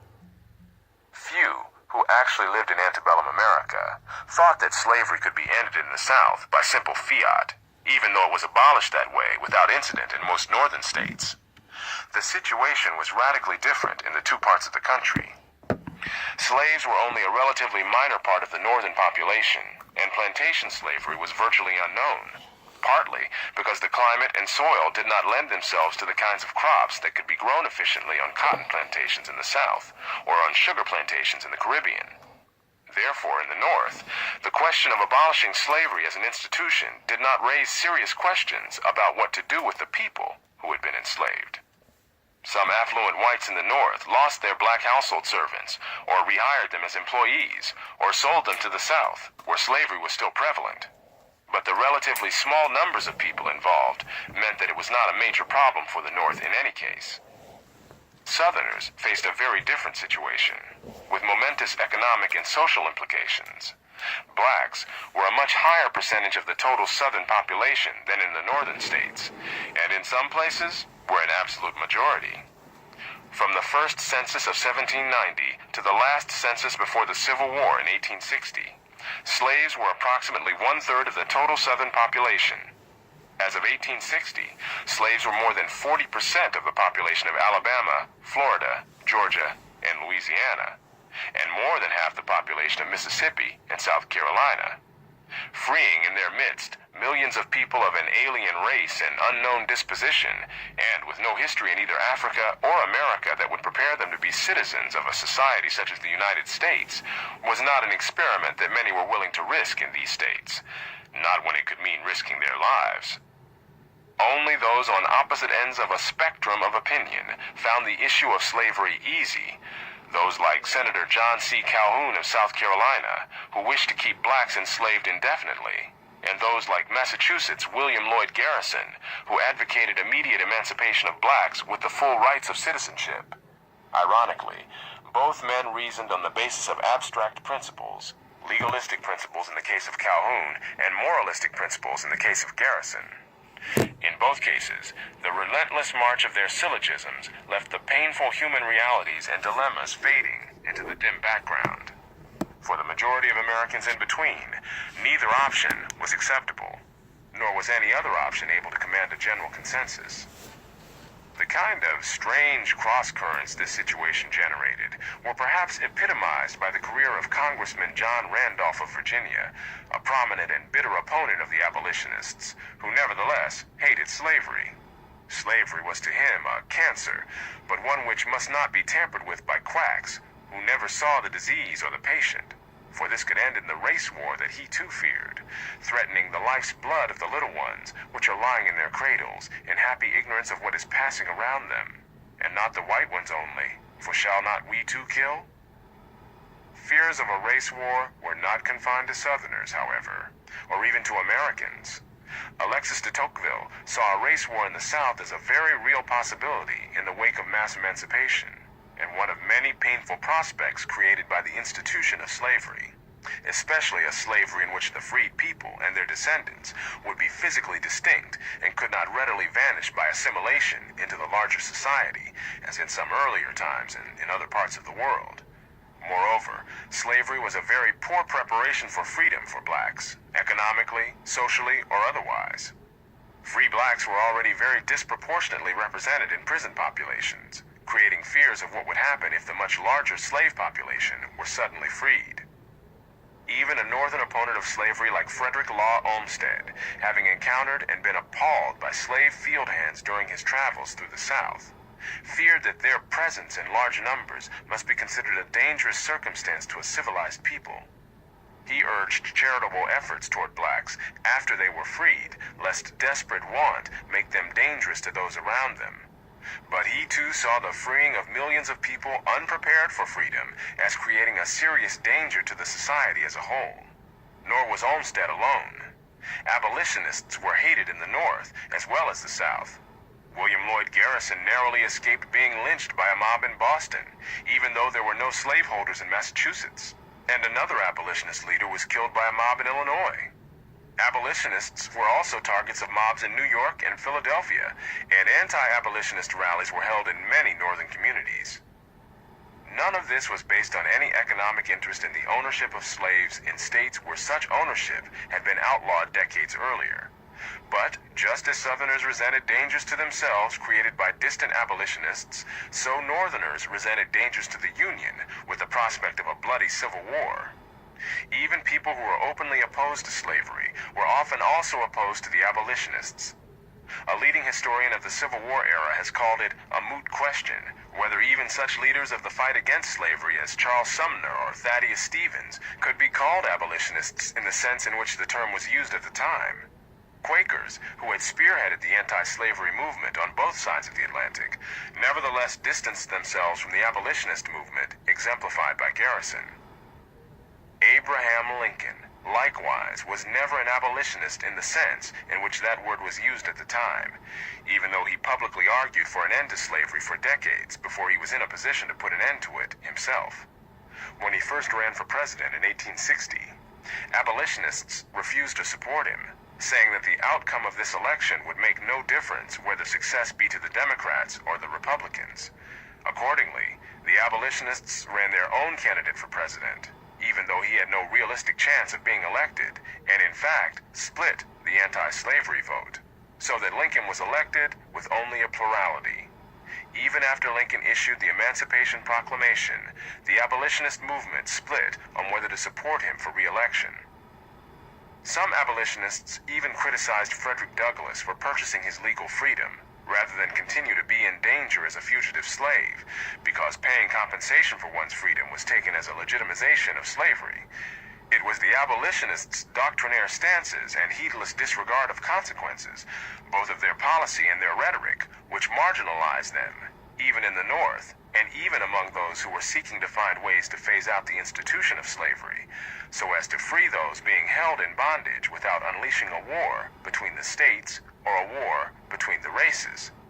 Garrison could say the question of expedience has nothing to do with that of right, which is true in the abstract, but irrelevant in a world where consequences matter. Too often, the abolitionists were intolerant of those seeking the same goal of ending slavery when those others, including Lincoln, proceeded in ways that took account of the inescapable constraints of the times, instead of being oblivious to context and constraints. While the dilemmas created by slavery were particularly acute in the United States, similar considerations applied in some other Western societies. In 18th century Britain, Edmund Burke recognized the very same dilemmas for British colonies, such as those in the West Indies, and sought to devise ways around them. An opponent of the slave trade long before Parliament had been brought to that point by popular pressures, Burke put the problem, as he put so many other problems, in the context of the inherent constraints of circumstances. While seeing slavery as an incurable evil, Burke was concerned with what would happen to the slaves themselves after they were freed, as well as the implications of their freedom for the society around them. The minds of men being crippled by slavery, Burke said, we must precede the donation of freedom by developing in the enslaved people the capacity to function as responsible members of a free society. Therefore, he proposed the civilization and gradual manumission of Negroes in the two hemispheres. Later, he proposed to give property to the Negroes when they should become free. But nowhere did Burke view this as an abstract question without considering the social context and the consequences and dangers of that context. He rejected the idea that one could simply free the slaves by fiat as a matter of abstract principle, since he abhorred abstract principles on political issues in general. Thomas Jefferson likewise regarded emancipation, all by itself, as being more like abandonment than liberation for people whose habits have been formed in slavery. When Edmund Burke set forth his particular proposal to a colleague, he warned, "Its whole value, if it has any, is the coherence and mutual dependency of parts in the scheme. Separately, they can be of little or no use." Burke's approach to slavery, as to other issues, was in terms of the actual context and the constraints implied by that context, not abstract principles. As he said on another issue, "I do not enter into these metaphysical distinctions. I hate the very sound of them." In America, John Randolph of Roanoke took a similar position. "I am not going to discuss the abstract question of liberty or slavery or any other abstract question." Today, slavery is too often discussed as an abstract question with an easy answer, leading to sweeping condemnations of those who did not reach that easy answer in their own time. In 19th century America especially, there was no alternative that was not traumatic, including both the continuation of slavery and the ending of it in the manner in which it was in fact ended by the Civil War, at a cost of one life for every 6 slaves freed. Many problems can be made simple, but only by leaving out the complications which those in the midst of these problems cannot so easily escape with a turn of a phrase, as those who look back on them in later centuries can. Even at the individual level, it was not always legally possible for a slave owner to simply set a slave free, for authorities had to approve in many states. When a motion was introduced into the Virginia House of Burgesses in 1769 to allow slave owners to free their slaves unilaterally, a motion seconded by Thomas Jefferson, there was anger at such a suggestion, and the motion was roundly defeated. An unlimited power to release slaves into the larger society was considered too dangerous to leave in private hands.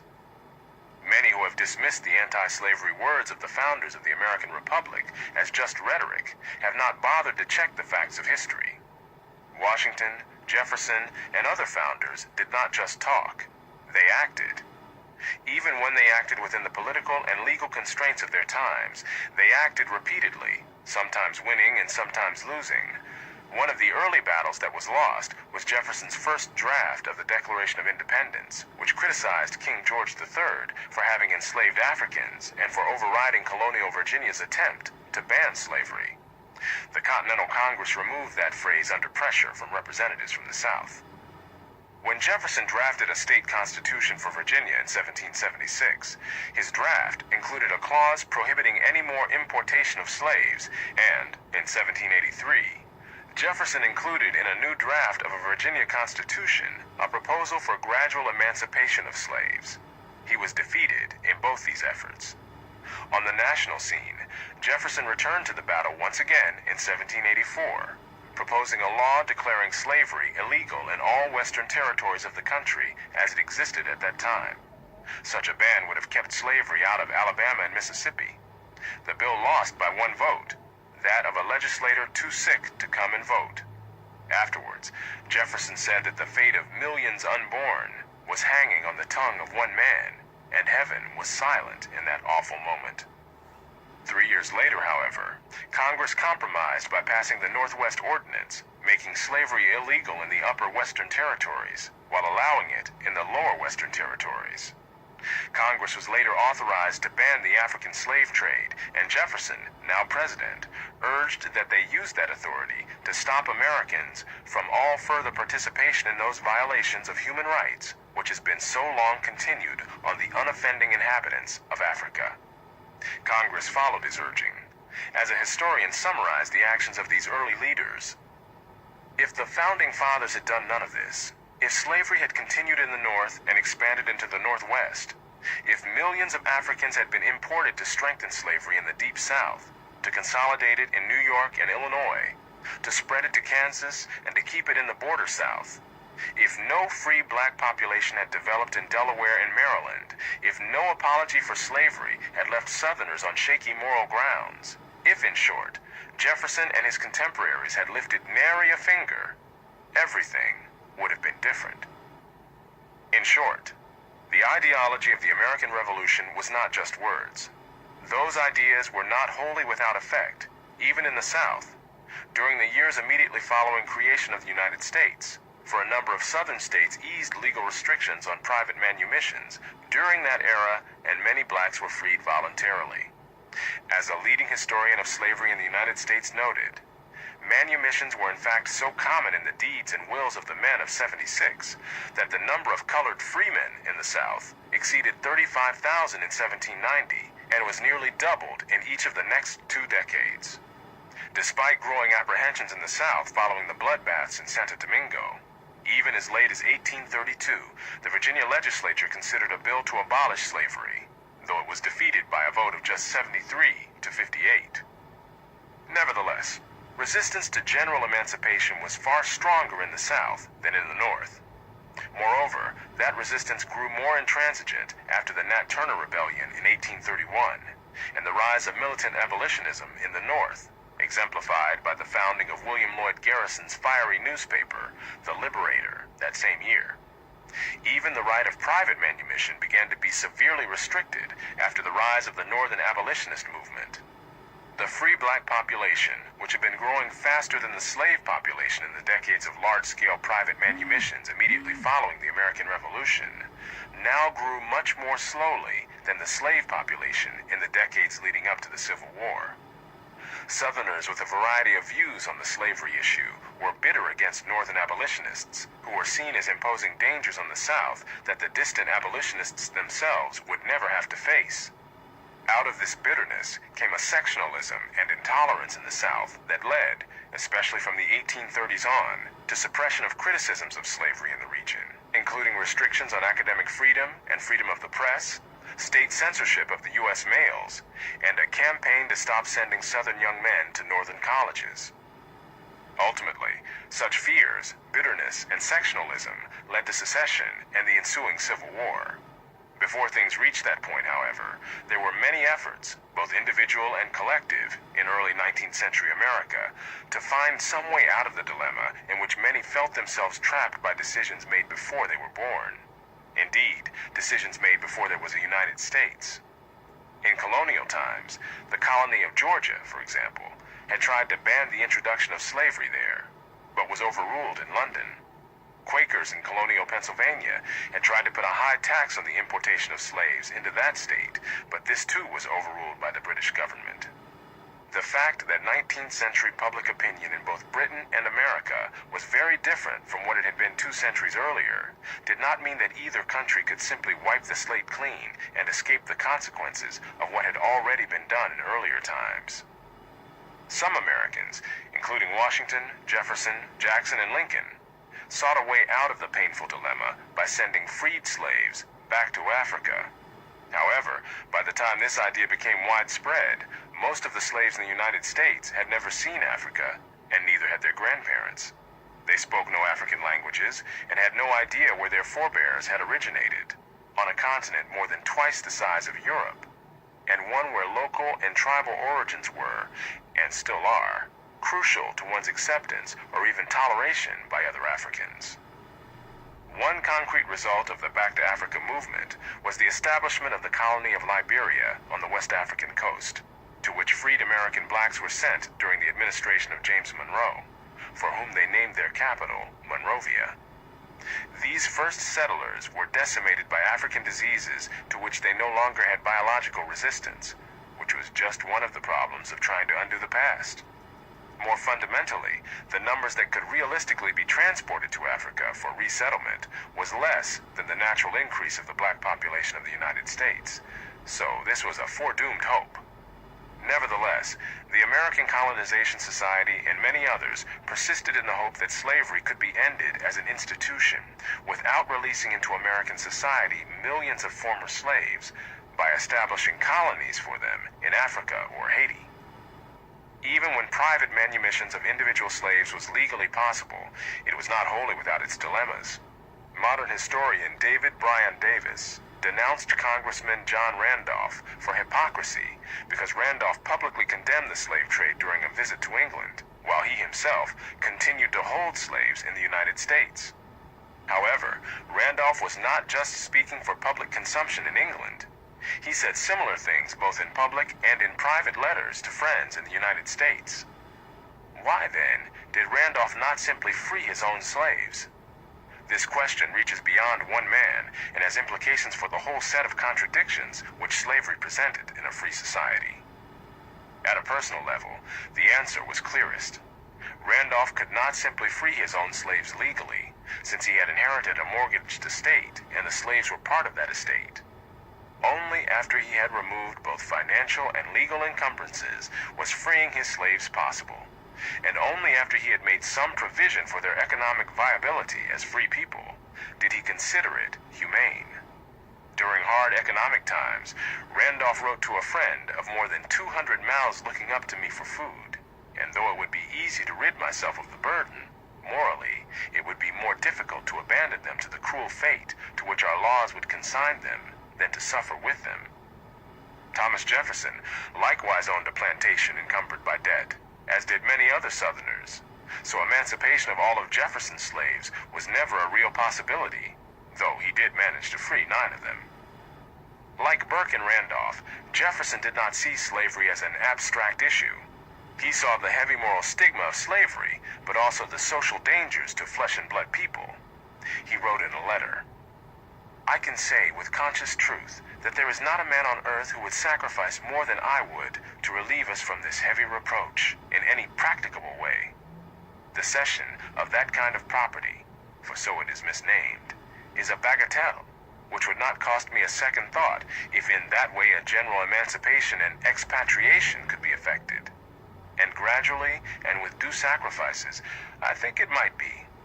But as it is, we have the wolf by the ears, and we can neither hold him nor safely let him go. Justice is in one scale, and self-preservation in the other." Many other slave owners, of course, saw their slaves as simply a source of wealth, and were therefore determined to hold on to them for that reason. However, even those slaveholders with aversions to slavery in principle were constrained by a strong tradition of stewardship, in which the family inheritance was not theirs to dispose of in their own lifetime, but to pass on to others as it had been passed on to them. George Washington was one of those who had inherited slaves and, dying childless, freed his slaves in his will, effective on the death of his wife. His will also provided that slaves too old or too beset with bodily infirmities to take care of themselves should be taken care of by his estate, and that the children were to be taught to read and write, and trained for some useful occupation. His estate, in fact, continued to pay for the support of some freed slaves for decades after his death, in accordance with his will. The part of Washington's will dealing with slaves filled almost 3 pages, and the tone, as well as the length of it, showed his concerns. The Emancipation Clause stands out from the rest of Washington's will in the unique forcefulness of its language. Elsewhere in it, Washington used the standard legal expressions, "I give and bequeath," "It is my will and direction." In one instance, he politely wrote, "By way of advice, I recommend to my executors." But the Emancipation Clause rings with the voice of command. It has the iron firmness of a field order. "I do hereby expressly forbid the sale of any slave I may die possessed of, under any pretext whatsoever." Long before reaching this point in his personal life, George Washington had said of slavery as a national issue, "There is not a man living who wishes more sincerely than I do to see a plan adopted for the abolition of it." But like Burke, he saw a need for a plan of some sort, rather than simply freeing millions of slaves in a newly emerging nation surrounded by threatening powers, just as the freed slaves themselves would be surrounded by a hostile population. In short, the moral principle was easy, but figuring out how to apply it in practice was not. Moreover, in a country with an elected government, how the white population at large felt could not be ignored. When Washington congratulated Lafayette for the latter's purchase of a plantation where former slaves could live, he added, "Would to God a like spirit would diffuse itself generally into the minds of the people of this country, but I despair of seeing it." He saw legislation as the only way to end slavery and said that a legislator who did that would get his vote. Slaves that Washington took north with him when he entered public life, he quietly left behind when he returned to Virginia after completing his terms as president. In effect, freeing them on the sly, as one biographer put it, at a time when to free them officially could have set off controversies that neither he nor the new nation needed. George Washington was, after all, trying to hold together a fragile coalition of states bearing little resemblance to the world power that the United States would become in later centuries. As a slave owner in Virginia, Washington thought of ways he might sublet much of his estate, in which his current slaves might be hired by the year as laborers by tenant farmers. He was clearly casting about for some way, as he put it in a letter, to liberate a certain species of property which I possess very repugnantly to my own feelings. But there were no takers. Washington's behavior as a slave owner is also worth noting. Beginning in the early 1770s, he rarely bought a slave, and he would not sell one unless the slave consented, which never happened. Not selling slaves was an economic loss. Slave labor on a plantation with soil as poor as Mount Vernon brought in little or nothing. The only profit a man in his position would make was by selling slaves to states where agriculture was more flourishing. Washington would not.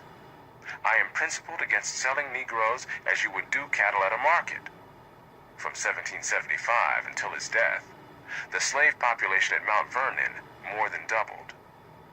As southern states in the 19th century began to tighten restrictions on the right of slave owners to free their slaves, in order to forestall the social problems that were widely feared, the laws made manumission increasingly difficult, legally complicated, and a costly process. Those slave owners who were prepared to grant manumission found it less onerous to let those who were legally their slaves simply live as de facto free persons. In antebellum Savannah, for example, 2 of the churches in the free black community there were headed by ministers who were among the most prosperous members of that community, even though they were, legally speaking, still slaves. Many blacks who had managed to gain freedom for themselves individually then legally owned members of their own families, because it was not financially or otherwise feasible to go through what it would take to free them all de jure. Quakers also held legal titles to many slaves in their southern churches, while it was an open secret that these slaves lived free and independent lives. In the case of John Randolph, the charge of hypocrisy is hard to sustain in view of the events surrounding his death. Never married, and so without heirs to his estate, he made provision in his will, years before his death, that his slaves were to be not only freed, but provided with land in a free state, on which they might hope to live in peace and be self-supporting. In a will written a dozen years before his death, Randolph wrote, "I give and bequeath all my slaves their freedom, heartily regretting that I have ever been the owner of one." An earlier will said, "I give my slaves their freedom to which my conscience tells me they are justly entitled." That this was said by a conservative white Southerner, a bitter political opponent of the abolitionists, and a man who asserted the right of secession long before the Civil War, suggests something of the complexity of the issue confronting those who faced it directly as a human reality, rather than as an abstract question. Knowing the stringency of the laws of the South when it came to the freeing of slaves, when Randolph felt that he was dying, he summoned a doctor whom he wanted, ostensibly for medical treatment, but in fact as a white witness whose testimony would be accepted in the Southern court as to his dying wishes. Once the doctor was present, Randolph ordered his black servant not to let the doctor leave the room until he, Randolph, was dead, so that there would be no legal question about what he had done. This was the scene. Randolph was propped up in the bed with pillows at his back. With his last remaining strength, eyes flashing, he pointed his long, bony index finger at the assembly. "I confirm all the directions in my will respecting my slaves and direct them to be enforced, particularly in regard to a provision for their support." Raising his arm as high as he could, he brought it down with his hand open on Johnny's shoulder. "Especially for this man." He then asked whether each of the witnesses understood him. Immediately, Randolph's keen, penetrating gaze clouded, his mind gave way, and he slumped down. Randolph's will provided money to purchase land for his freed slaves in a free state, in order to give them a chance to be self-supporting as free people. But even in the free state of Ohio, the opposition of local whites made it impossible for them to live on the land he had provided. The racial animosity that he had feared from the beginning would blight their chances was rampant even in the North. Whatever the merits or demerits of Randolph's personal or public policy conclusions, hypocrite hardly seems the right word for him. Abstract moral decisions are much easier to make on paper or in a classroom in later centuries than in the midst of the dilemmas actually faced by those living in very different circumstances, including serious dangers. One way to understand the constraints of the times and their effects on public attitudes is to examine the difference between the way that many in 19th century America saw the slave trade, as distinguished from the way that they saw slavery itself. If the institution of slavery and the presence of millions of slaves were facts of life, within which many decision-makers felt trapped by having inherited the consequences of decisions made by others in generations before them, the continuing trade in slaves, whether from Africa or within the United States, was a contemporary problem that was within their control. Thus, decades before slavery was abolished, the United States joined in the outlawing of the international slave trade. Even many Americans not yet ready to support the abolition of slavery as an institution nevertheless made the bringing of more slaves from Africa a capital offense in the United States. One of the few individuals whose appeal to President Abraham Lincoln for clemency was denied was a ship's captain named Nathaniel Gordon, who was hanged in 1862 after having been caught bringing slaves out of Africa. His ship was bound for Cuba, but was intercepted on the high seas by a warship of the American Navy because of the international ban on slave trading, even though slavery itself was still perfectly legal at the time in Africa, in Cuba, and in the United States. Clearly, the evil nature of slavery was recognized by the severe penalties imposed in America on those who continued to bring slaves from Africa, though there was not yet a consensus on what to do about the millions of enslaved people already in the country. In the North, with all the hesitation in many matters, there existed unanimity in regard to the slave trade, according to W.E.B. Du Bois. Gordon's trial and execution were not even controversial and received little attention in the press. Even in the antebellum South, Virginia Congressman John Randolph again exemplified the cross-currents of the times in the dichotomy between the way that slave trading was seen and the way that slavery itself was seen. Although a fierce opponent of the abolitionists, Congressman Randolph was nevertheless adamant against slave trading, at home or abroad. Despite being a slave owner, Randolph did not engage in the practice of buying or selling slaves himself, and denounced on the floor of the House of Representatives those hard-hearted masters who broke up black families by selling their members. Randolph urged the federal government to act in an area where it had legal jurisdiction to ban domestic slave trading in the District of Columbia. The fact that there was no such general support for making domestic slave trading a criminal offense as for making the international slave trade a capital offense reflected the fact that the former did not increase the total number of slaves in the United States, nor take any more people out of Africa. However, being a domestic slave trader was not without social stigma, even in the antebellum South. This moral distinction between slave trading and the continuation of slavery as an institution might be hard for some in later centuries to understand, because, in the abstract, there is no moral difference. Only in the concrete circumstances faced by the people of the times was there a practical social difference. The Civil War that grew out of tensions over slavery was the bloodiest war ever fought in the Western Hemisphere and cost more American lives than any other war in the country's history. Whether or not those fighting on either side thought of their battles as being over slavery, as distinguished from secession, without slavery there would have been no secession and no Civil War. The states that first seceded were states where slaves were the highest percentage of the population. Contemporary words and deeds by the leaders of the Confederacy made unmistakably clear that slavery was at the heart of their secession and at the heart of the Constitution that they established for their own new government. In later times, as slavery became ever more repugnant to people throughout Western civilization and even beyond, apologists for the South would stress other factors. But the real question is what factor moved Southern leaders when the fateful decision was made to secede? And that was unashamedly, as a Civil War historian put it, slavery. As for the race war that so many had feared, the fact that it did not materialize after emancipation is hardly decisive evidence that the fear was unfounded. During the Civil War, blacks were freed only where Union troops were in occupation of Southern territory, and an army of occupation remained in the South for more than a decade after the Civil War. In the antebellum era, no one on either side of the issue of slavery and emancipation had anticipated that. Even so, the vigilante violence of the Ku Klux Klan and other white terrorists, even while under military occupation, suggests that the potential for a race war was quite real. Among the other examples of anachronistic moral principles being applied in our own times to earlier times have been the many complaints that the Constitution of the United States did not abolish slavery.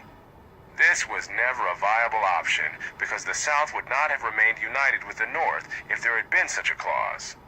The clause would have been an empty symbolic gesture, leaving millions still enslaved in the South, but jeopardizing the existence of a vulnerable new country by splitting it in half at the outset. Even had both North and South survived as independent nations, slaves in the South were highly unlikely to have been freed by 1863, when Lincoln issued the Emancipation Proclamation. Would a meaningless clause have been worth the price of condemning even more generations of blacks to slavery? Moral principles cannot be separated from their consequences in a given context. Those preoccupied today with the contemporary instrumental use of history have scored many talking points by referring to the Constitution's allowance of additional representation for the South in Congress by counting 3/5 of the slave population in determining the number of congressmen to which the Southern states would be entitled. Like many political compromises, this one made no sense except as a means of obtaining agreement in a situation where a dangerous stalemate threatened.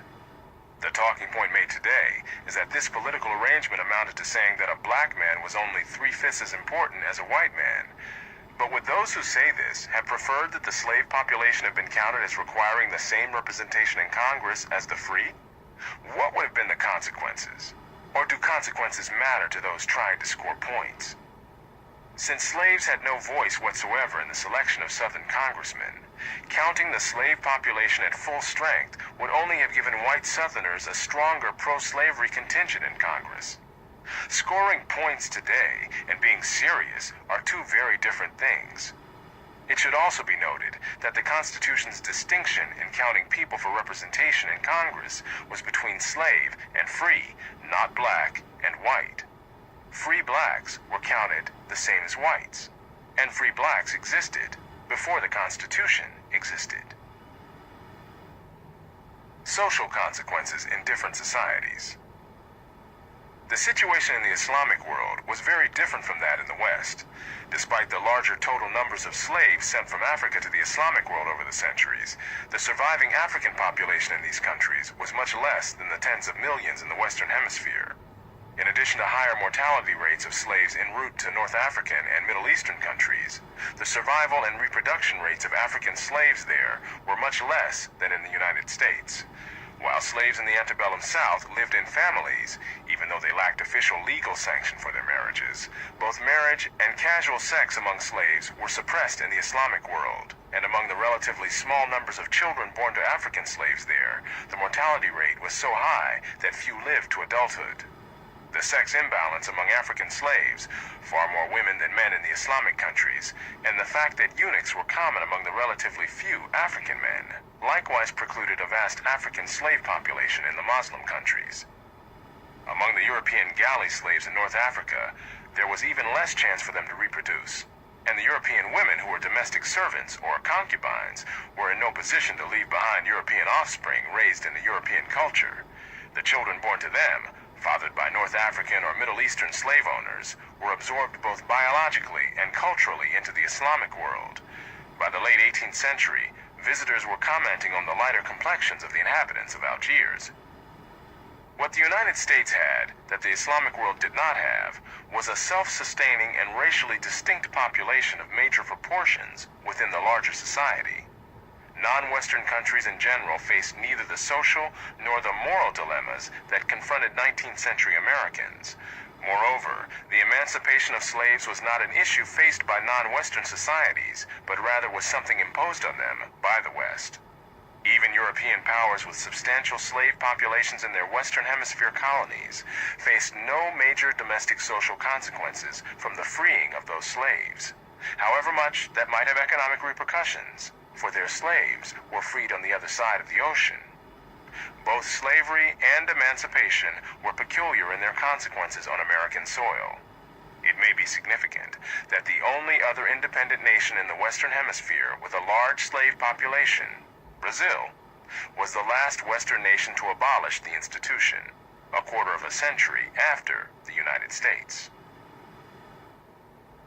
The legacy of slavery.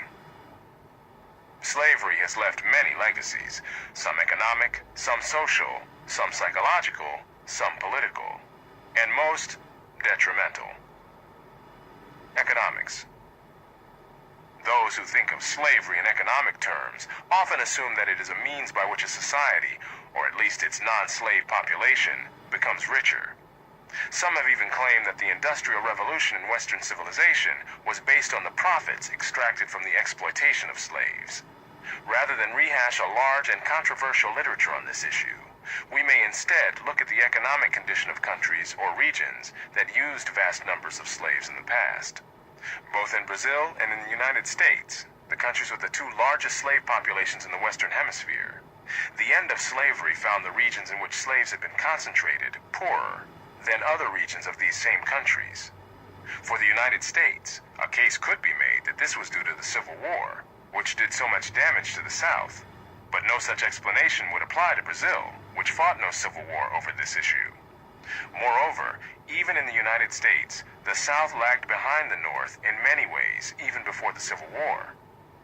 Although slavery in Europe died out before it was abolished in the Western Hemisphere, as late as 1776, slavery had not yet died out all across the continent when Adam Smith wrote in The Wealth of Nations that it still existed in some eastern regions. But even then, Eastern Europe was much poorer than Western Europe. The slavery of North Africa and the Middle East over the centuries took more slaves from sub-Saharan Africa than the Western Hemisphere did, in addition to large imports of slaves from Eastern Europe and Southern Europe to the Muslim countries of North Africa and the Middle East. But these remained largely poor countries until the discovery and extraction of their vast oil deposits. In many parts of the non-Western world, slaves were sources of domestic amenities and means of displaying wealth with an impressive retinue, rather than sources of wealth. Often, they were a drain on the wealth already possessed. According to a scholarly study of slavery in China, the slaves there did not generate any surplus, they consumed it.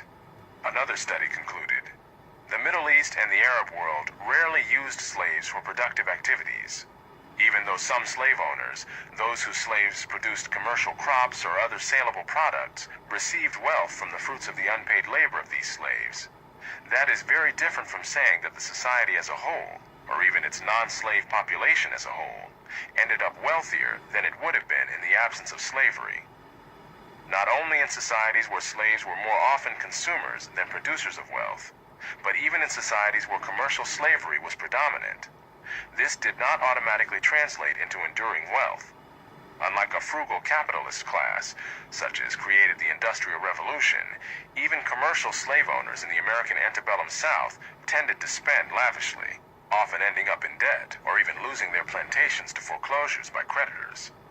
However, even if British slave owners had saved and invested all of their profits from slavery, it would have amounted to less than 2% of British domestic investment. In the United States, it is doubtful whether the profits of slavery would have covered the enormous costs of the Civil War, a war that was fought over the immediate issue of secession. But the reason for the secession was to safeguard slavery from the growing anti-slavery sentiment outside the South, symbolized by the election of Abraham Lincoln. Brazil, which had several times as many slaves as the United States, and perhaps consumed more slaves than any other nation in history, was nevertheless still a relatively undeveloped country when slavery ended there in 1888.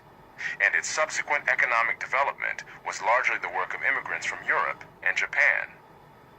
In short, even though some individual slave owners grew rich and some family fortunes were founded on the exploitation of slaves, that is very different from saying that the whole society, or even its non-slave population as a whole, was more economically advanced than it would have been in the absence of slavery.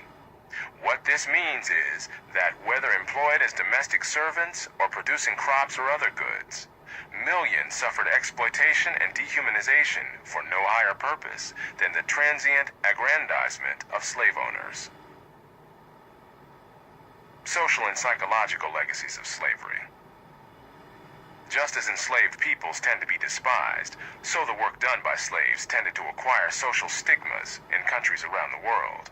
In Java, for example, free people did not want to carry their own packages, since slaves carried packages, and therefore free people without slaves would hire a slave for such chores. Similarly, in Egypt, work done by slaves was spurned by working-class people, even after slavery was over. Sometimes it was not just particular kinds of work, but hard work in general, or work under the direction of a foreman or overseer that was stigmatized. Just as great conquerors like the Mongols or the Spaniards disdained commerce as beneath them, so ordinary people in slave societies disdained many kinds of work because it had been done by slaves. One consequence of this was that immigrants with a work ethic, such as Italian immigrants to Brazil and Argentina, who often entered such societies much poorer than the existing white populations of these countries, began at the bottom by working at many tasks that local whites disdained, and ultimately rose to a higher economic plane than the whites who had been born there. Whatever their initial disadvantages, the immigrants were not burdened with the native-born whites' aversions to work. Former slaves and the descendants of slaves likewise developed aversions to tasks performed under slavery. In the British West Indies, for example, blacks, after emancipation, left the plantations in such numbers that a whole new plantation workforce had to be imported from India to replace them. The economic costs of such attitudes, deriving from slavery and continuing for generations thereafter, cannot be quantified, but also cannot be dismissed as negligible.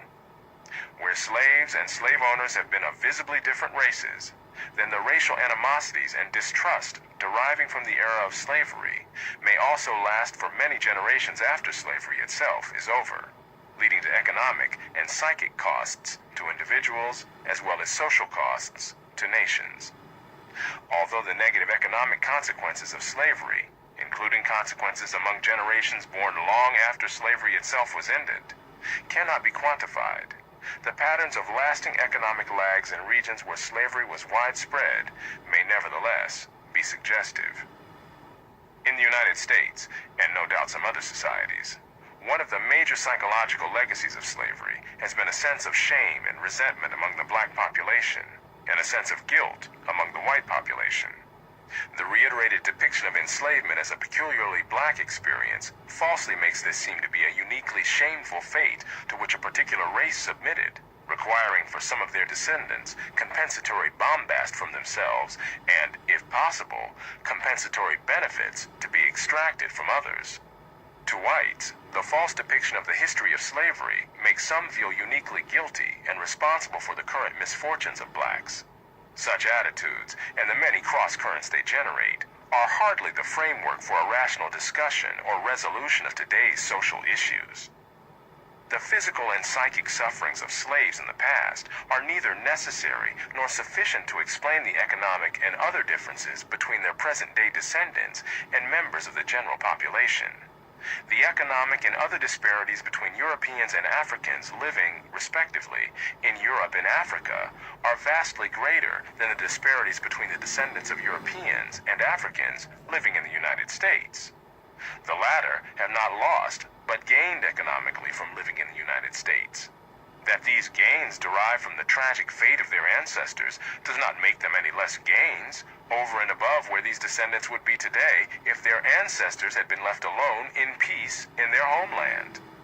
This cannot morally justify the seizing of their ancestors. It simply affects the cause and effect question of the reasons for black-white disparities today. Often, the economic lags or social pathology of American blacks have been blamed on a legacy of slavery. Whether it is the dearth of marriages and families among contemporary blacks, or their lower labor force participation than whites, or their high crime rates, slavery has often been invoked as an explanation. Yet the fact is that in the late 19th century, when blacks were just one generation out of slavery, there was nothing like today's level of unwed births or failure to participate in the labor force. It has been from the 1960s onward that these social pathologies have escalated. Whatever the cause, it has risen long after slavery had ended. Two very different questions have been confused as regards the history of black families. 1. Why marriage rates differ between blacks and whites, and 2. Why marriage rates among blacks are much lower now than in the past.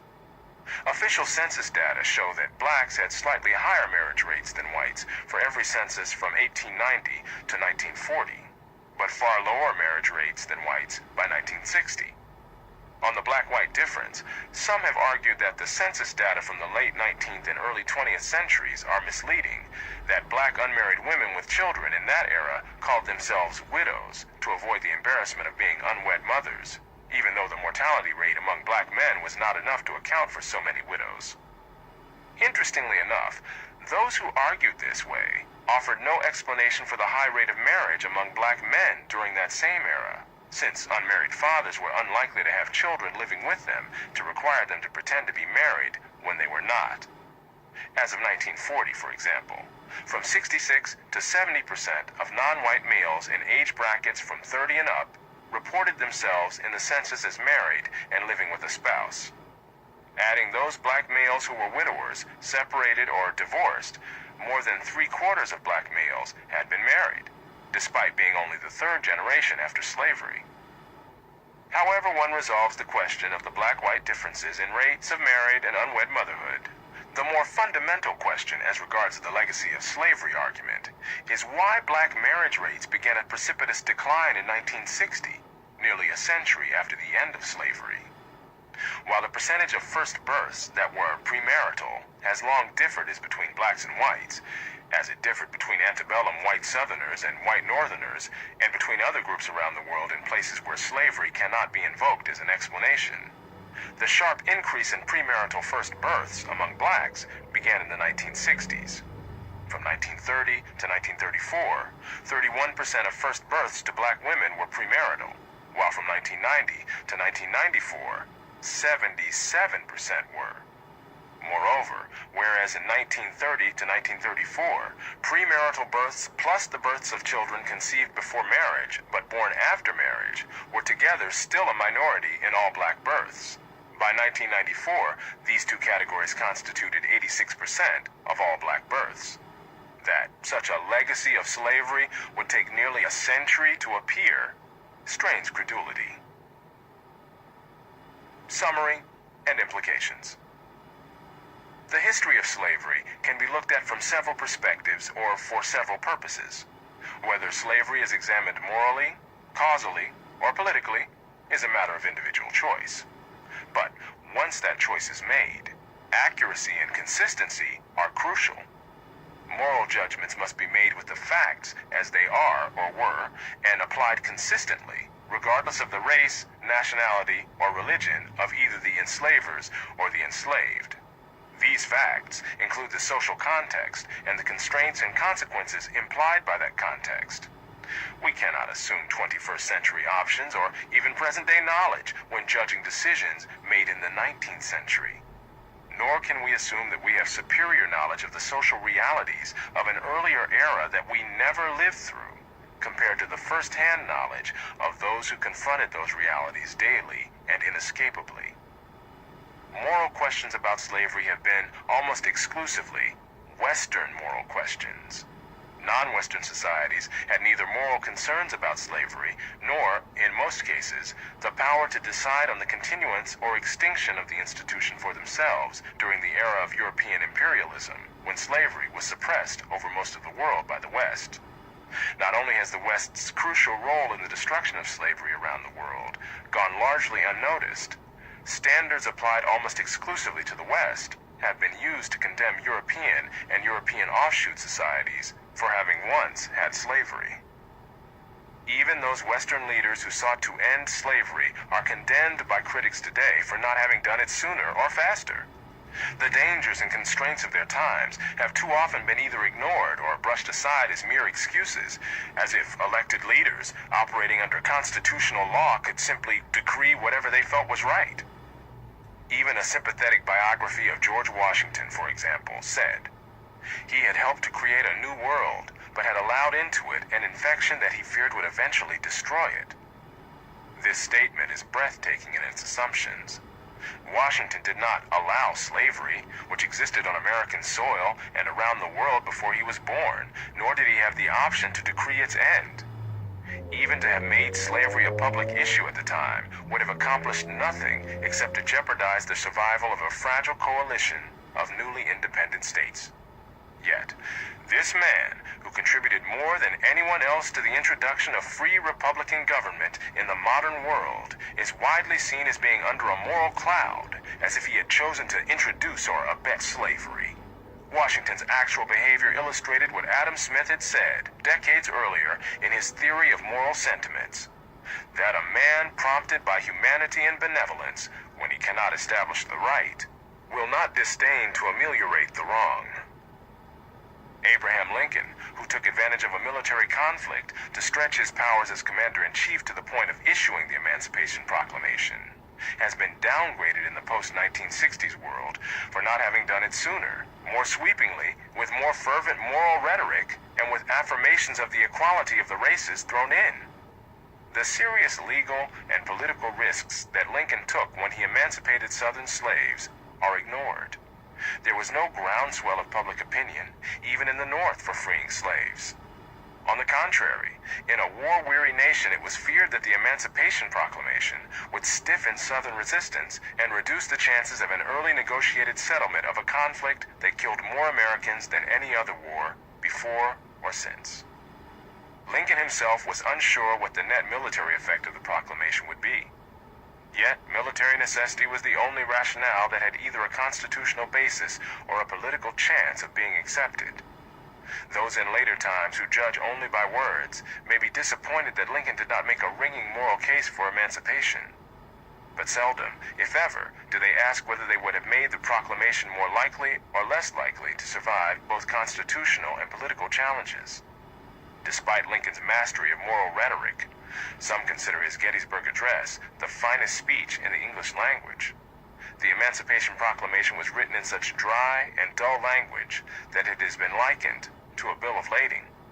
But Lincoln understood that ringing rhetoric can be as counterproductive in some situations as it is inspiring in others. To have made the moral case for emancipation in the proclamation would have undermined its acceptance as a matter of military necessity. The earlier emancipation of slaves in the British Empire likewise invoked military necessity and avoided ringing humanitarian rhetoric in order to maximize the range of its political support. As a distinguished scholar aptly put it, we are so conditioned to expecting interest to masquerade as altruism that we may miss altruism when concealed beneath the cloak of interest. As it was, Lincoln was viciously attacked in the Democrats' press for issuing the Emancipation Proclamation. Nor was this simply a question of his own political career being in jeopardy. Lincoln warned Andrew Johnson to remember that it cannot be known who is next to occupy the position I now hold, nor what he will do.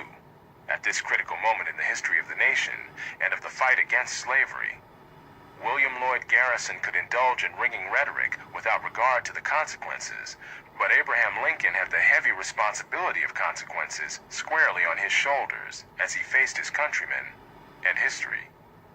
Lincoln had been elected to his first term by a plurality rather than a majority, and it was by no means certain that he would be re-elected, especially with the controversy over the Emancipation Proclamation swirling around him. Those who view slavery as an abstract moral issue are as disappointed with Lincoln today as William Lloyd Garrison was at the time. Garrison was dissatisfied with the language of the Emancipation Proclamation, and with the fact that it did not decree the total abolition of slavery, rather than just its abolition in the southern states at war. He seemed oblivious to the huge legal and political risks that Lincoln was taking, as many in later times would be when they criticized the limits of his actions and words.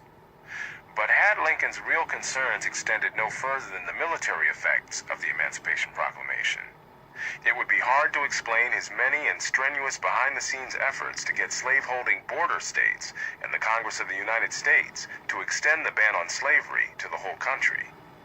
Garrison's rhetoric may look better to a later generation, but the cold fact is that William Lloyd Garrison did not free a single slave, while Abraham Lincoln freed millions. Lack of awareness or concern for the context and constraints of the times is only part of the problem of those today assessing such historic figures as Washington, Jefferson, and Lincoln, or the American nation as a whole. No small part of the distortion and confusion about the history of slavery comes from attempts at scoring points about the past or using the past to extract concessions or largesse in the present. Non-Western slaveholding countries, past and present, from whom no reparations or other concessions are even remotely to be expected, are passed over in silence by the most vocal critics of the West.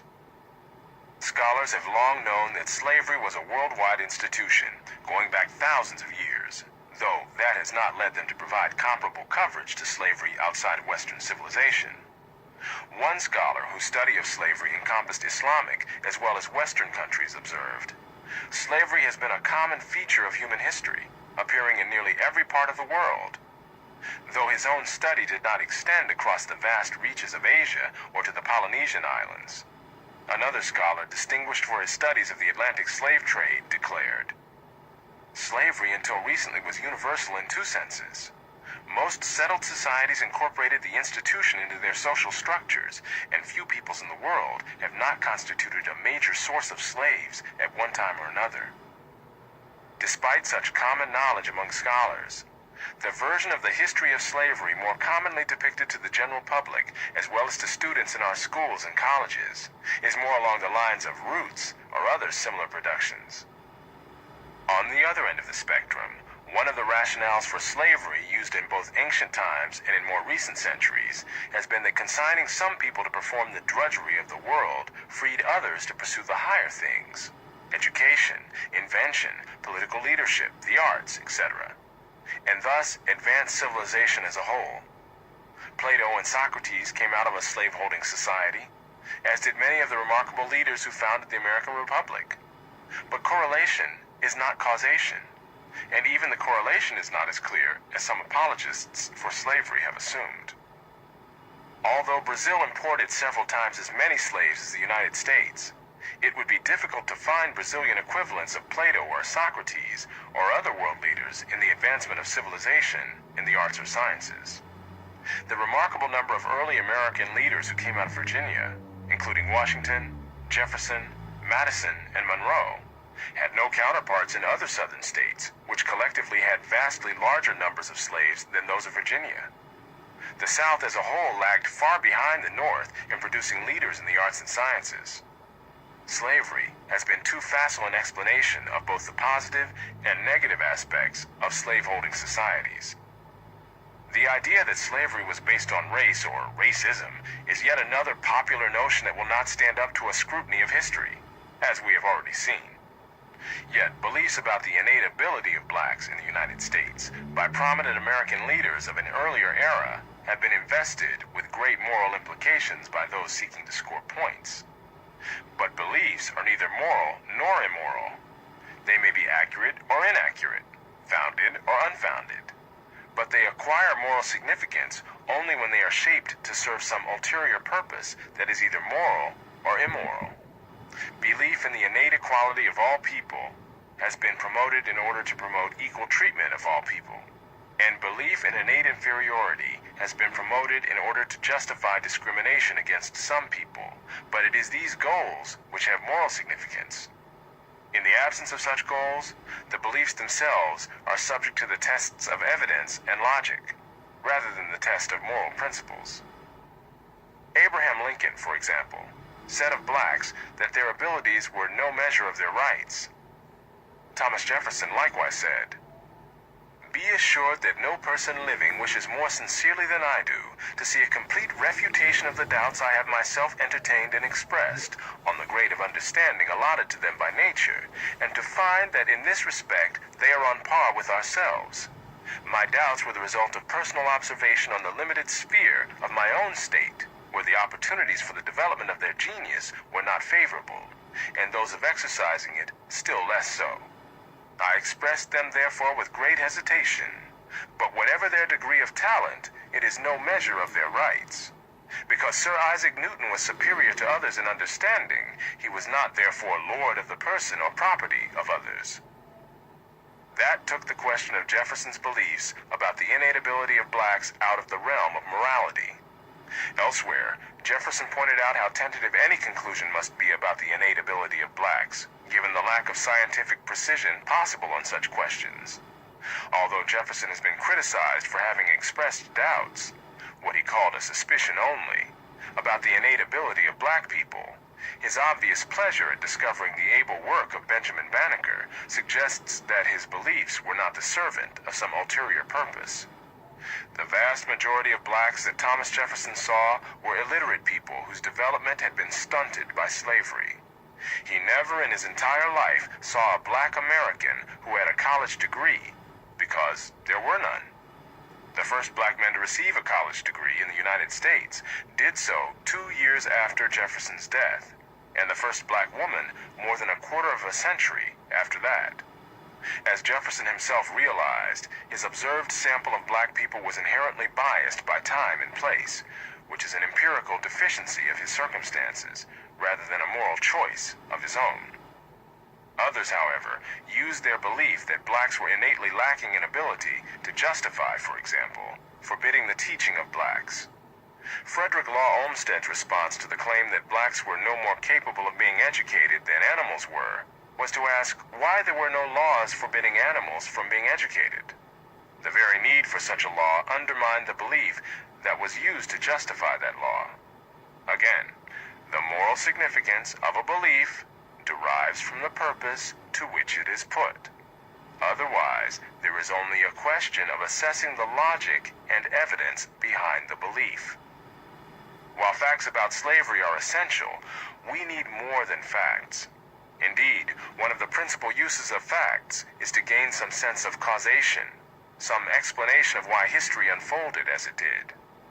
In the case of slavery, it has been too readily assumed that resistance to emancipation in 19th century America was based simply on the economic interests of those who owned slaves, when in fact, abolitionists were hated even in states that had outlawed slavery, and emancipation was feared even by white Southerners who owned no slaves, who were a majority of white Southerners.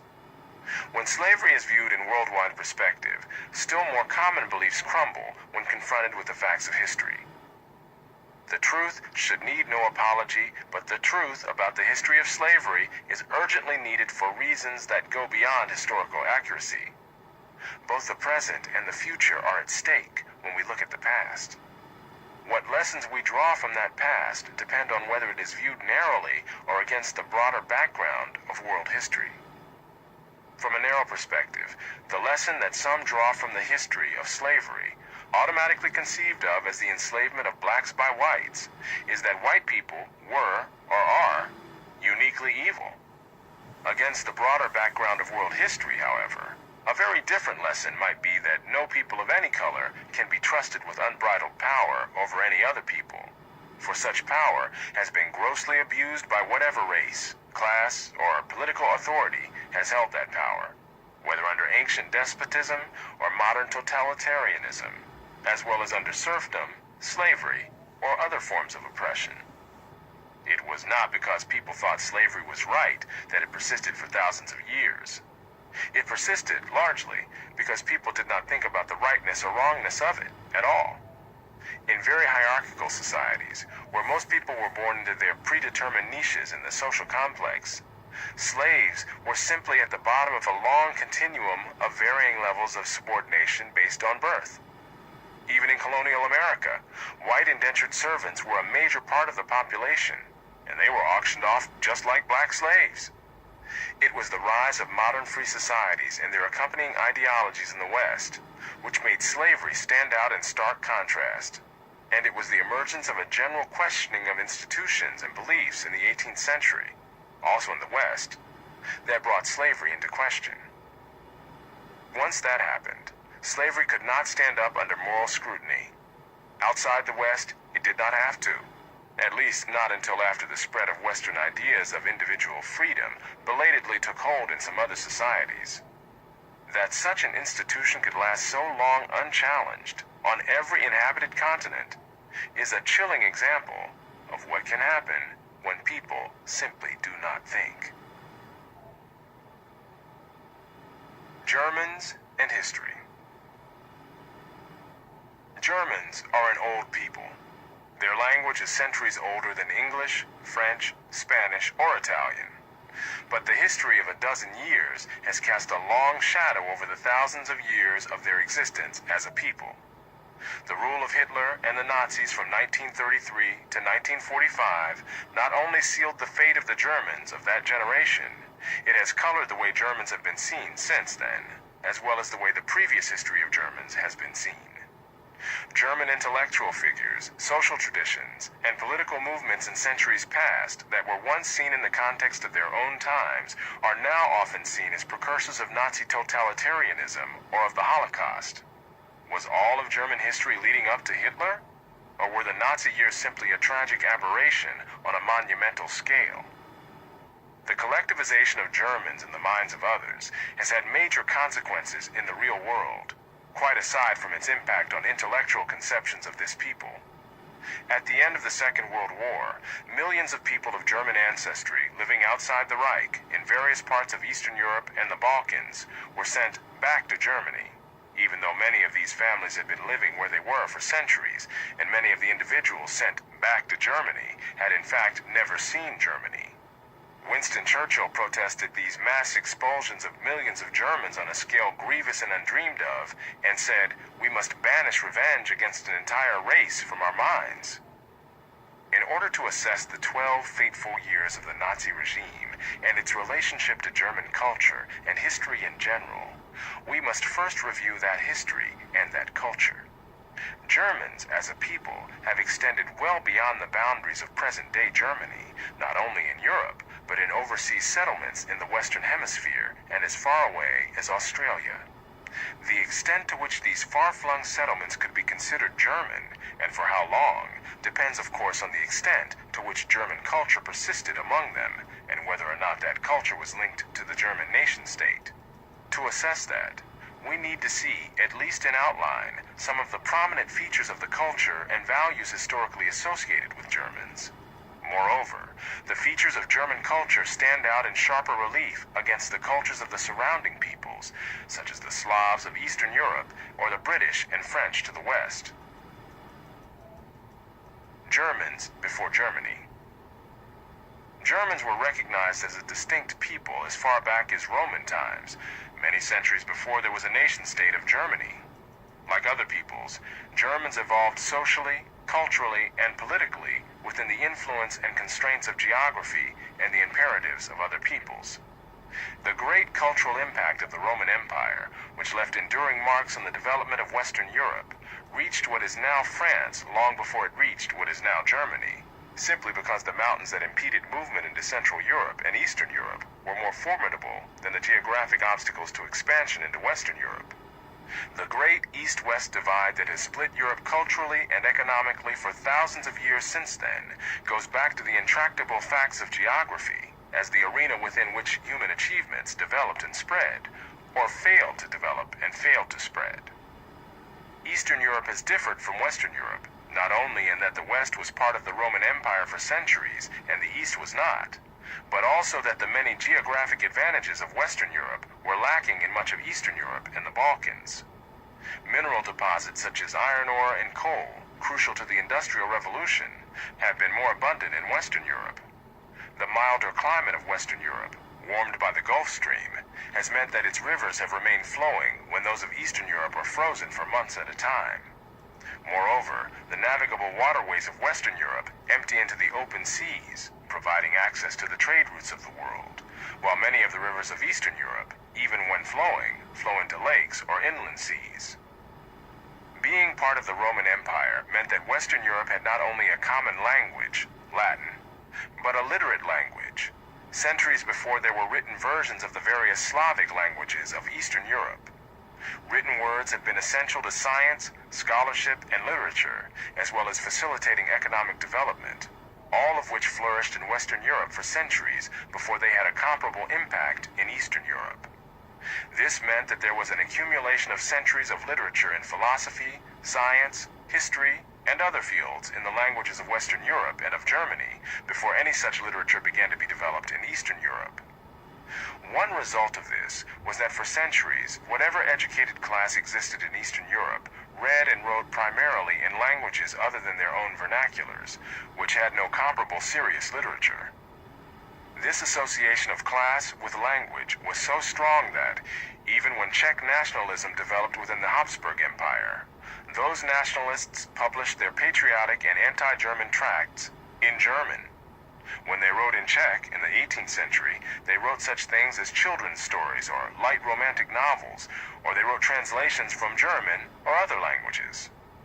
When the Ukrainian or Belarusian languages began to be used in plays, they were used in dialogue for comic characters.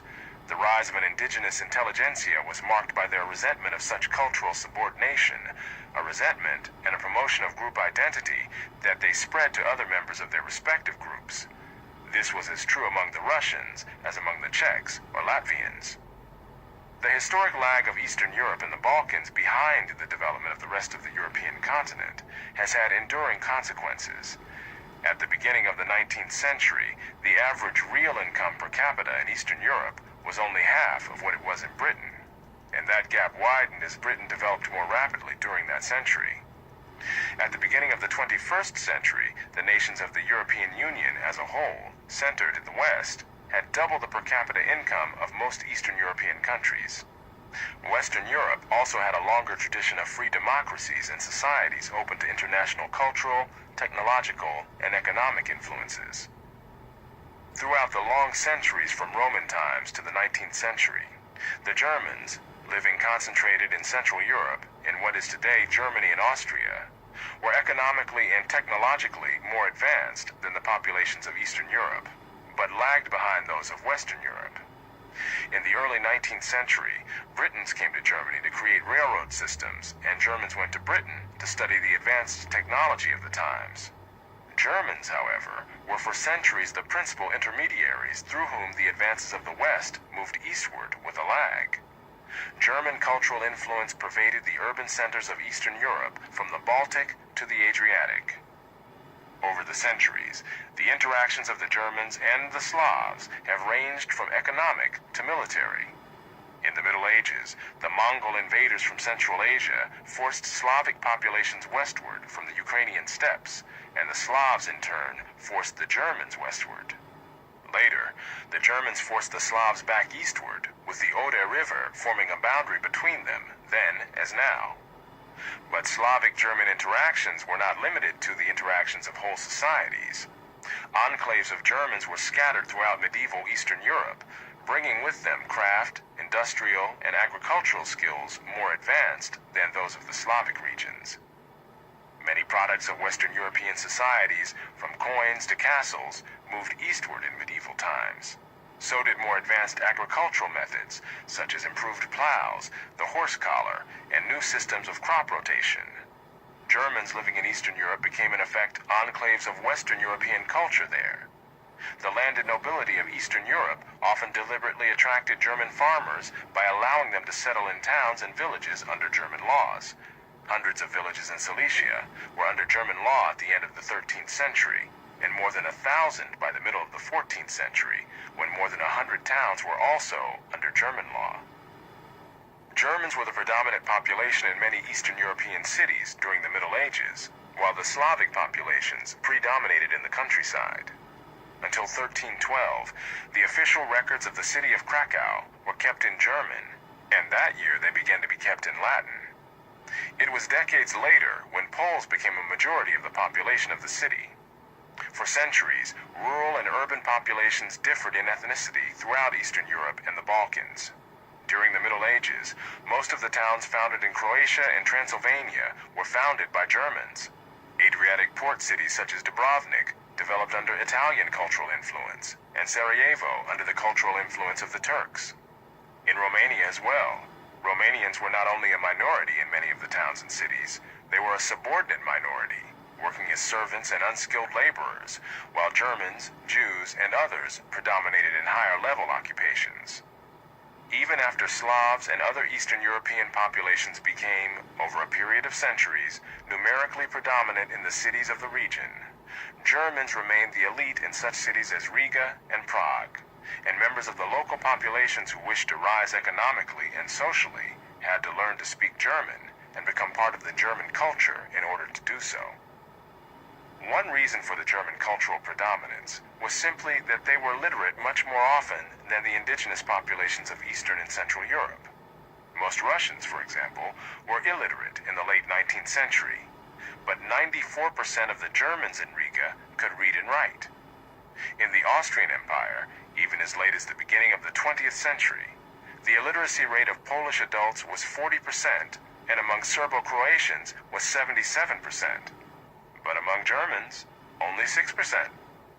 Education, however, was just one symptom of a vast difference in skills between the indigenous populations of Eastern Europe living overwhelmingly in the countrysides and the skills of the outsiders living in urban enclaves among them. Merchants from the indigenous populations in East Central Europe were usually unable to compete successfully with more experienced merchants who came from Western Europe and other places with a long history of commerce. Even in agriculture, places with rich soil such as Romania and Russia had lower crop yields than those in Western Europe, where agricultural practices were more advanced. The difference was in the people rather than the soil. German farming communities in Eastern Europe likewise had higher crop yields than those of the surrounding populations. During the Middle Ages, the mining skills for which Germans became widely known led to the establishment of predominantly German mining communities in the Balkans. German priests converted the Czechs to Christianity, and the University of Prague, the first university in Eastern Europe, was founded in 1348 with a predominantly German faculty. Dorpat University in Riga, established by the Tsar in 1802, was likewise in effect a German university on Russian soil, with nearly half its faculty coming from Germany itself. Although Germans were only about 1% of the population of the Russian Empire, they lived clustered in enclaves, both urban and rural, that remained culturally German for centuries. In the 1880s, more than half the Russian Foreign Ministry was German, as were nearly all members of the St. Petersburg Academy of Sciences. Polish authorities imposed German agricultural practices on Polish peasants. German words crept into the languages of Eastern Europe, and Slavic rulers in medieval Mecklenburg gave their children German names. In Russia, there were such phrases as punctual as a German, and as honest as a German. The transfer of skills and cultures into Eastern Europe was by no means always socially harmonious, however. Those who had cultural advantages resisted having their cultures diluted by the culture of the indigenous people around them, and the indigenous people resented those advantages and the foreigners who had them. During the Middle Ages, Slavs were barred from membership in some German guilds in Eastern Europe, and members of those guilds who married Slavs were subject to expulsion. Conversely, Germans were barred from employment in a Polish hospital founded in the 14th century, and an organization founded among Czechs in that same century required that those admitted must be born from two Czech-speaking parents. Mob violence was unleashed against Germans in Krakow in the same era.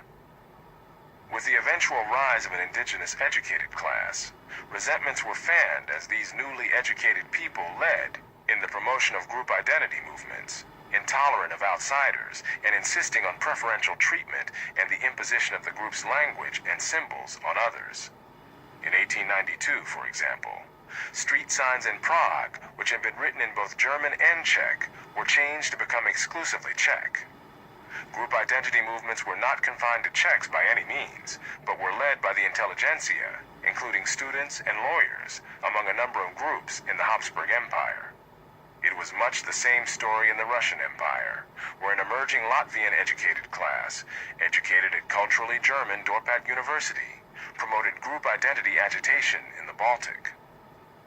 Among Germans of this later era, whether in the Habsburg or the Russian Empire, a cosmopolitan attitude long prevailed, rejecting arguments or policies based on ethnic origins, and welcoming into the German culture the educated classes of Latvian, Czech, Jewish, or other origins who chose to share in that culture and had achieved mastery of it.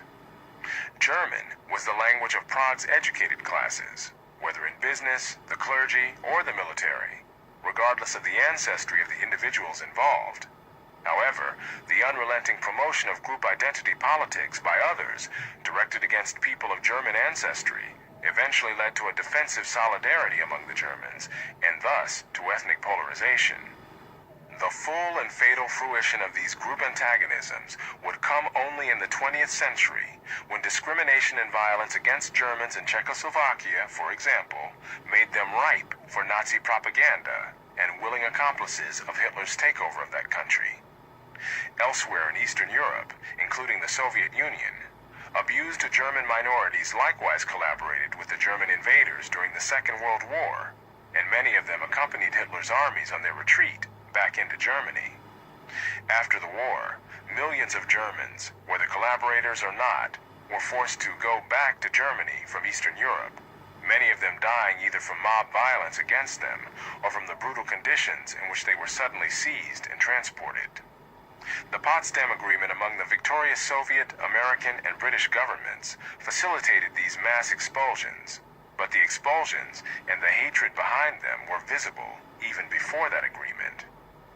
In early May 1945, Czech nationalists, in conjunction with communists, began to treat the Germans of the Sudetenland like the Nazis had treated the Jews. Murders, atrocities of all kinds, thefts, expropriation became the order of the day. Even before Potsdam, Germans were required to wear white badges, were allowed on the streets only at certain times, and were forbidden to ride on public transportation or even walk on the pavements. Certain types of German property were confiscated, and special ration cards were issued to Germans, denying them goods the Czechs could obtain. More than 3 million Germans were expelled from Czechoslovakia. Millions more were expelled from Poland, Hungary, Romania, and Yugoslavia, often under brutal conditions that led to deaths on a large scale. German culture. In an era when all general characterizations about peoples are likely to be met with cries of stereotypes, it is especially useful to note the consistency of these characterizations of the same group living in lands separated by thousands of miles of land and water.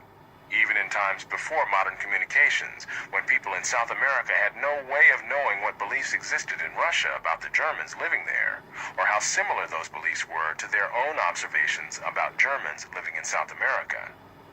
The ease with which charges of stereotypes are made suggests that those with flesh and blood people before their eyes have been mistaken more often than observers far distant in space and time, and relying on general presumptions, a proposition that lacks even plausibility, much less evidence or proof.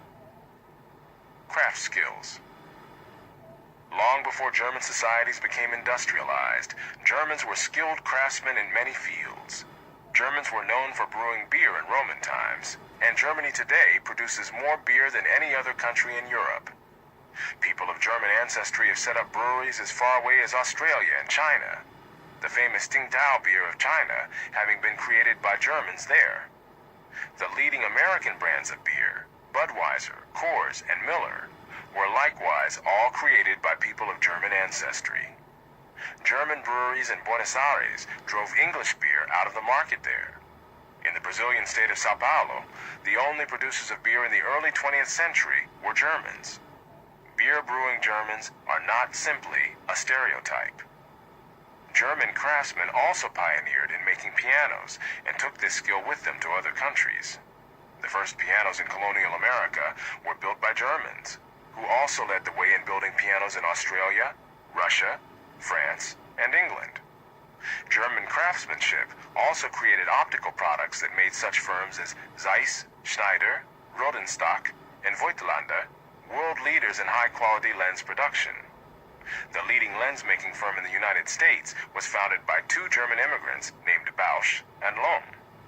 Printing was another area in which Germans led the way. Gutenberg introduced printing with movable type in Europe, And centuries later, Germans set up the first printing press in the Western Hemisphere. When printing presses began to spread from Western Europe into Eastern Europe, they spread first into German enclaves in the East, because here were concentrated people who could read. Germans also pioneered in map making. The name America was given to the Western Hemisphere by a German map maker. Mining was another area in which Germans became renowned as far back as the 16th century. Copper mines in Britain were opened up by Germans, as were silver mines in Mexico, Spain, and Norway, in addition to the German mining communities in the Balkans already noted. German craftsmanship in metal created the first armor and swords manufactured in Mexico, as well as the renowned Kentucky rifle, which was in fact made by Germans in Pennsylvania. For thousands of years, Germans excelled in military operations. German generals held positions of high command in the Roman legions, as they would in later centuries command armies in Tsarist Russia, in South America, and in the United States from the Revolutionary War of 1776 to the two world wars of the 20th century, in both of which the U.S. Army was commanded by generals of German ancestry, Pershing and Eisenhower, respectively. German commanders of American military forces in the Second World War also included Admiral Chester Nimitz, who commanded the Pacific Fleet, and General Karl Spaatz, whose bombers reduced much of Germany to rubble. In both world wars, the armies of Germany inflicted far more casualties on opposing forces than the Germans sustained themselves. During the Middle Ages, the Teutonic Knights conquered Prussia, which became the heartland of German military prowess for centuries to come. German fighting men were in demand by rulers in Eastern Europe and in the Ottoman Empire, and were used by the British in their attempt to suppress the rebellious American colonies, as well as by the Americans in order to bring their citizen army up to the military standards required to fight the British. Ironically, Germans produced not only leading military men, but also leading pacifist groups, such as the Mennonites, who also spread to other countries. Whether in agriculture, industry, commerce, or the military, Germans became known for thoroughness, organization, punctuality, and hard work, as well as for specific skills. Other countries not only welcomed German immigrants, but some actively recruited them, and in some cases subsidized their travel. Not only in Eastern Europe, but also in developing nations in the Western Hemisphere and in Australia, Germans were recruited to pioneer in opening up undeveloped wilderness. Cultural persistence. Wherever Germans settled around the world, there were newspapers printed in German. In Russia, the St. Petersburger Zeitung was founded in 1727, followed in later years by the Saratov Deutsche Zeitung in the German agricultural settlements on the Volga, and the Odesser Zeitung among Germans who settled by the Black Sea. In the United States during the immigrant era, most of the foreign language newspapers in the country were German. St. Louis had 2 daily newspapers in German as early as 1845, and out on the plains, there was an Odessa Zeitung set up by German immigrants from Russia who had kept their language and culture intact after settling in Russia for generations and then resettling in the United States. German language newspapers were published daily in 15 American cities, with such names as Die New Yorker Staatszeitung, the Cincinnati Volksblatt, the Chicago Abendpost, the Louisville Anzeiger, and the Deutsche Zeitung in New Orleans. In Brazil, there was the Santa Cruz Anzeiger, the Deutsche Zeitung, and the Brazil Post. Elsewhere in South America, there were the Argentinisches Tagblatt and the Deutsche Zeitung für Paraguay, among others. In the Australian city of Adelaide, the Australische Zeitung was still being published in the late 20th century. These German-language newspapers in countries around the world were just one indication of the persistence of German culture among people settled for generations, or even centuries, in other countries. German settlers in Australia built houses and communities in the style that they had been used to in their homeland. A German traveler in 19th century Australia wrote of an immigrant settlement there. There are German public houses, a German drugstore, German doctors, stores, blacksmith, carpenter, school, church. In fact, everything is German. The traveler would believe himself in some little village of the old country between the Rhine and the Oder. A rural village in Argentina was described this way by a visitor in 1967. I entered the church and heard something I did not remotely expect in this distant place. Traditional German hymns of Holy Week, sung in typical Volga German style in which each voice remains distinct. I looked around. Men, women, and children were in their Sunday dress. Some of the women wore scarves. Beneath them were faces like those of the country people in Germany. In front of the nave, the minister was preaching in common German to the parishioners. It was difficult to believe that I was in Latin America, that the ancestors of these people had left Germany for Russia 200 years ago. This cultural persistence among Germans around the world represented a loyalty to the particular subculture of the locality from which they had come, not a political loyalty to the German nation. Many had, in fact, immigrated before there was a German nation created in 1871. A 19th century German community in Australia was described as the recreation of a Silesian village. In the United States as well, Germans from particular localities settled together and maintained the culture of that area. Frankfort, Kentucky was founded by Germans from Frankfurt, Germany, and Grand Island, Nebraska by Schleswig-Holsteiners. Lomira, Wisconsin was settled almost exclusively by Prussians from Brandenburg, while the nearby towns of Hermann and Theresa were settled by Pomeranians. Even among Germans who immigrated from Russia to the United States, those who came from the Volga settlements established their own communities in the Plain States, distinct from the communities in those states established by those Germans who came from the Black Sea settlements. Even when they resettled again in California, the Volga Germans and the Black Sea Germans settled separately, the former around Lodi and the latter around Fresno. How long and to what extent the Germans remained culturally separate varied with circumstances. Rural enclaves tended to remain culturally insular longer and more completely than was the case when Germans settled in urban communities that included people of other nationalities and cultures. Where the Germans were the numerically predominant urban group, as they were for centuries in much of Eastern Europe, they could assimilate the local population, or at least its upwardly mobile elements, to the German culture.